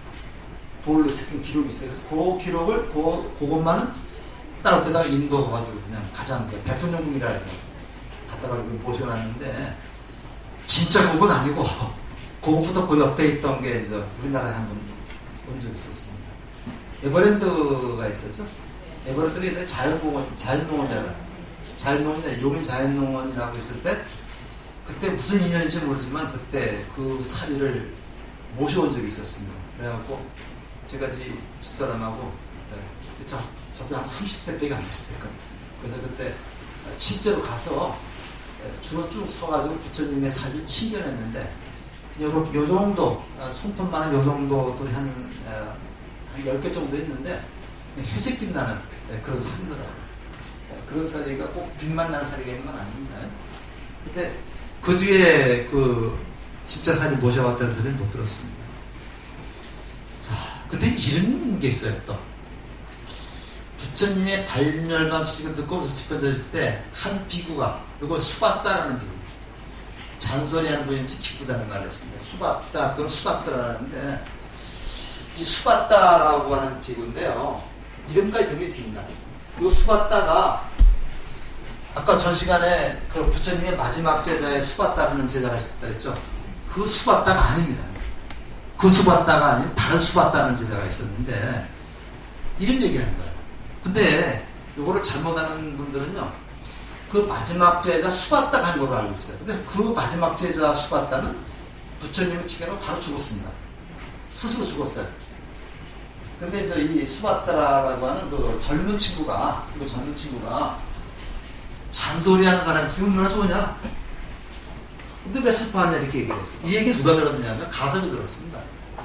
그러니까 가섭이 안 되겠다. 이러다 보면 부처님의 법이 사라질 위기에 있다. 그래서 빨리 결집을 하자. 부처님의 말씀을 한 대 모으자 해가지고 가섭에 제안해가지고 부처님 돌아가신 뒤 40일 뒤에 치료꾼이라는 데 모여가지고 부처님의 경전을 결집을 합니다. 결집을 하는데 500명을 뽑았는데 그 중에 아난다는 여기에 끼지 못했어요. 그래서 499명을 선발을 하고 500세짜리를 비워놨는데 결국 아난이 아니었다는데 이건 그런 것 같아요. 알력도 있었지만 그것보다는 아난다에게 더 확실하게 마음가짐을 하기 위해서 아난다를 제외시켜 놓으니까 아난다가 나는 부처님을 모신 시자다. 건방진 마음이 있었겠죠. 이 건방진 마음까지도 사라지게 해서 완전히 부처님의 가르침을 온전히 보존할 수 있게끔 하기 위해서 아난다를 제외시켜 놓은 것이다. 그렇게 생각합니다. 근데 아난다가 없으면 이게 되지 않죠. 그래서 어쨌든 간에 아난다가 나중에 들어왔습니다. 들어와가지고 40일 뒤에 라자가의 왕사성입니다 하고 떠났다. 그래서 40일 뒤에 다시 모였는데 나는 열심히 노력하는데 왜 열반을 성취하지 못하는 것일까? 근데 부처님의 말씀을 가장 많이 들은 사람이 누구예요? 가장 많이 들은 사람이 아난다죠. 교화계는 가장 밝은 거죠. 근데 깨닫지 못했다는 얘기는 선종에서 받는 얘기죠. 이게. 선종에서 받는 얘기입니다. 교보다는 선이 더 우선한다는 얘기를 갖다가 맞는 얘기지. 근데 사실은요, 부처님의 가르침을 공부하고 나서 그 다음에 참선해야 되는 건데 부처님의 가르침을 아무것도 공부하지 않고 뭐 눈만 감고 있다가 참선이 되는 건 아니잖아요. 유마경에 보면 그 얘기가 나옵니다. 어떤 사람이 저기 되니까 참선을 하고 있으니까 유마가서 묻습니다. 부처님 중에서 당신이 왜 참선만 하고 있습니까? 그러니까 부처가 되기 위해서 그럽니다. 그러니까 눈만 감고 참선만 하다 부처가 됩니까? 그 유마가사가 해서 핀잔을 줘요. 그래서 뭐라는 얘기야? 공부 좀 하십시오는 얘기죠. 이렇게 그런 것을 일깨우기 위해서 이제 한 얘기라고 저는 생각을 하고요. 어쨌든 간에 이제 마지막에 증득해서 이제 참여하게 됩니다. 그래서 이제 아난다는 겨주 예배에서 치력구를 찾아갔다. 치력구는 이제 특히 이게 아마 왕사성에 있는 그 영축산인 것 같아요. 영축산을 우리 영산이라고 그래요. 그래서 이 영산 정산은 영축산의 명절이고 수미 정산은 수미산의 명절입니다. 근데 영축산에 보면 저 부처님 법화경을 설하신 그 장소인데 여기에는 동굴이 엄청 많다고 그래요. 그러니까 이 동굴 속에 들어가서 이제 이렇게 하는 건데 결집이라는 게 이제 부처님이 정한 말씀한 율과 법을 외우는 같이 합성을 하는 겁니다. 그러니까 이제 진침에 들어가서 아난다가 법상에 가려가지고 나는 이렇게 들었습니다. 이렇게 쭉 그 얘기를 하면은 다른 사람들이 나도 그렇게 들었습니다 하고 500명이 다 같이 동의를 해야 돼. 한 사람도 반대하면 그건 통과가 되지 않습니다. 동의를 하면 같이 500명이 같이 그것도 외우는 겁니다. 외우는데 이거를 문자로 기록한 게 아니라 이거를 각자 머릿속에 기록합니다. 머릿속에 기록해가지고 그 수많은 아함경이라는 경전을 다 머릿속에 기록합니다. 근데 인도에서는 그게 가능했다고 그래요. 그것도 경전 다 읽은 사람이 있다고 해요. 근데 우리도 이게 이제 쓰는 게 이렇게 되니까 이제 기억을 못하는 거지 쓰는 게 없다면 기억이 됐을 겁니다. 그래서 부처님께서 열반전 승가열반전 소승기를 받았다. 그러니까 먼저 우빨리라고 하는 그 제자가 먼저 유를 암송하면서 그 율장에 결집이 되고 그 다음에 아난다가 이제 그 법을 갖다가 이제 결집을 합니다. 경을 결집하는 거예요. 근데 이제 이게입니다. 아까 그 소소한 기호는 버릇 좋다고 얘기했었죠. 앞에 있었습니다. 지난 시간에. 근데 이거 뭐냐, 몸만 쩔쩔봤다. 그러니까 당신 그거 시술 인정하라. 해놓고서 그건 이렇게 얘기를 하는 겁니다. 장로들이요, 세종께서 정하지 않은 것을 우리도 정하지 맙시다. 세종께서 이미 정하신 것을 우리는 버리지 맙시다. 세종께서 정하신 것을 그대로 배우고 실천하도록 합시다 해가지고 소소한 기율이 무엇인지 여쭤보지 않았기 때문에 부처님 말씀한 것을 그대로 다 기억해서 전한 것이 지금의 니까야, 그 다음에 아함경이 되는 거예요. 그래서 이제 육자의 결집이 마무리가 됐다. 다음에 번째 결점인데 소수연결이 뭔지 좀 남겨놓고 인정한다 그러고 안 한다는 법상 올라가십시오. 그래서 법상으로 올라간 사람이 누군지 안 한다가 이제 그 대중 앞에서 이제 저기 하는 겁니다. 다 경전을 이루는 거야. 내가 기수국고등원에 사와띠 기수국고등에 있을 때 부처님께서 뭐 자리를 펴고 앉으시다 뭐 이렇게 했다. 이 근강이 그렇게 나오죠. 그런 거를 갖다가 이제 다 이렇게 띄우면은 다른 사람들이 다 그 말이 맞습니다 라고 이제 다 동의를 하고 500명이 다 같이 합성을 합니다. 합성이라고 그래요. 그걸 합성을 합니다. 이제 합성이라 해가지고 이거 해본 적 있어요? 우리가 1년에 한 번씩 하는데 광화문에 가가지고요. 부사님 아시죠? 금강경 한번 합성. 금강경. 근데 저도 두 번째 못 갔었는데 한 번째는 갔어요. 비가 오늘부터 쏙쏙 났어요. 그 기억나시죠? 거기 버스로 해서 전국에서 다 모여가지고 거기서 그냥 방황을 꽉 채워가지고 다 같이 금강경을 합성을 했는데 비가 엄청 왔어요 처음에. 그래서 비 올 때까지 지키지 않고 피하지 않고 금강경 다 입었는데 조금만 더 참았으면 될 걸 그걸 금강경 입고 다 흐져버렸는데 저도 가서 금강경을 내가 읽고 젖어가지고 막 쭈그러진 책을 지금 가지고서 아침마다 그 책 가지고 있습니다. 그 책 가지고 읽으면서 독서하면서는 아침에 일어나면 꼭 금강경 한번 독서를 하거든요. 근데 그 책 가지고 하면 또 의미가 달라요. 우리가 광화문에서 비 올 때 합성했던 책이다. 그래가지고 그건 내비제가 내가 가져왔어요. 가져와서 이제 그걸 하고 두 번째 작년에는 내가 무슨 일을 못 갔습니다. 못 갔고 아마 올해도 아마 여름에 금강경 독서회가 있는데 합성 거기에다 한 10,000명 정도 왔다고 친다면요. 10,000명이 같이 여시하면 20일째 사회고 기수고 이거 무렁차게 하면 거기쯤에 이렇게 동아일보, 조선일보 이렇게 뉴스판이 있죠. 거기서 나중에 지도뉴스 보내다가 나중에 BTN 거 받아가지고 우리가 독서하는 거 그걸 보여주더라고요. 근데 그게 중앙신도에서 주관해서 하는 건데 내 나름대로는 굉장히 참 좋은 시도라고 생각해요. 이걸 합성이라고요. 네? 제가 그렇게 알고 있습니다. 근데 이기흥 씨라고 지금 체육회장도 하고 있는데 중앙신도 회장에 이번에 IOC 위원으로 또 피선됐다고. 그래서 우리 불교계 아주 대단한 인사입니다.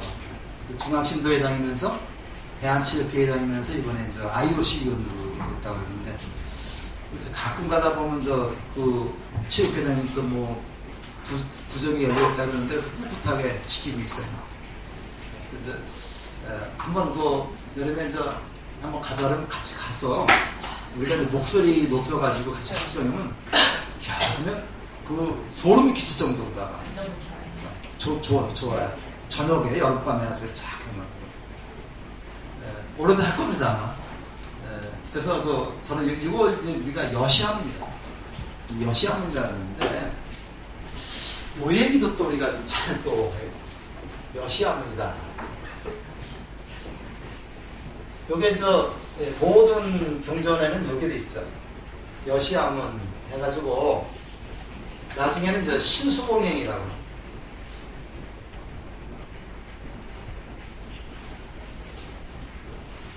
모든 경전에는요 여시함으로 시작해가지고 신수공행으로 끝납니다.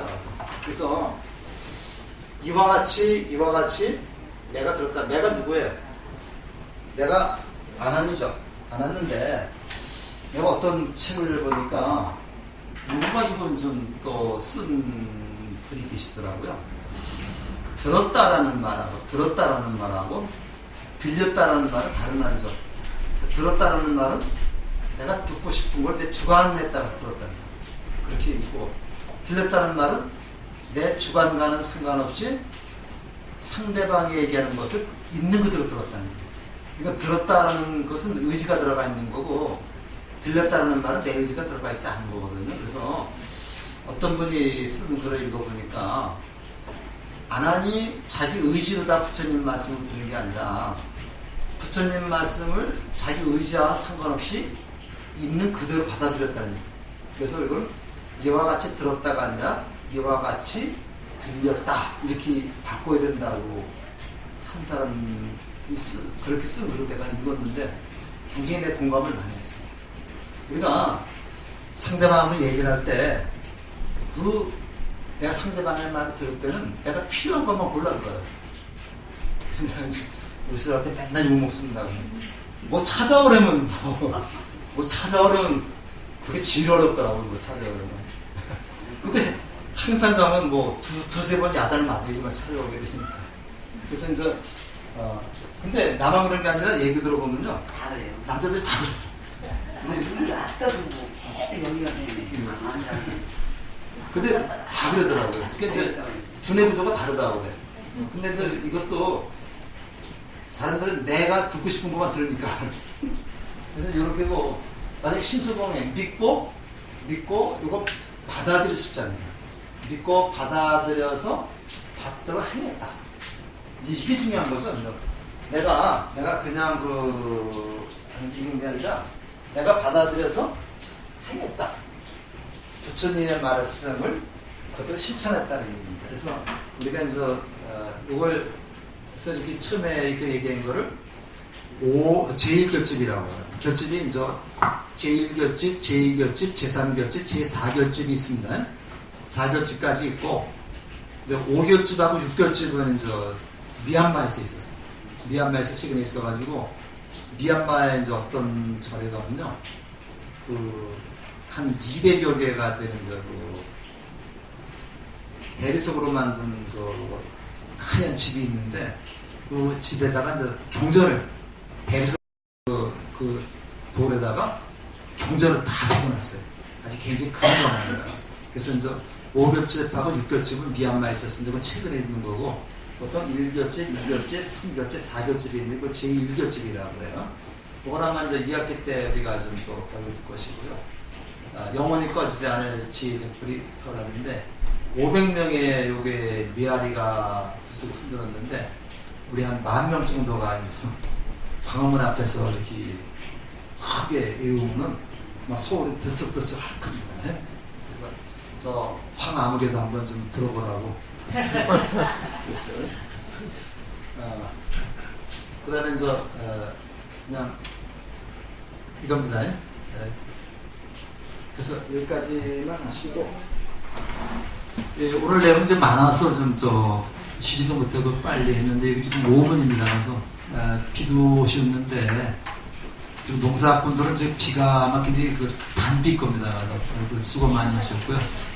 내일은 이제 불교 해설 마지막 시간이 되겠습니다. 내일 뵙겠습니다.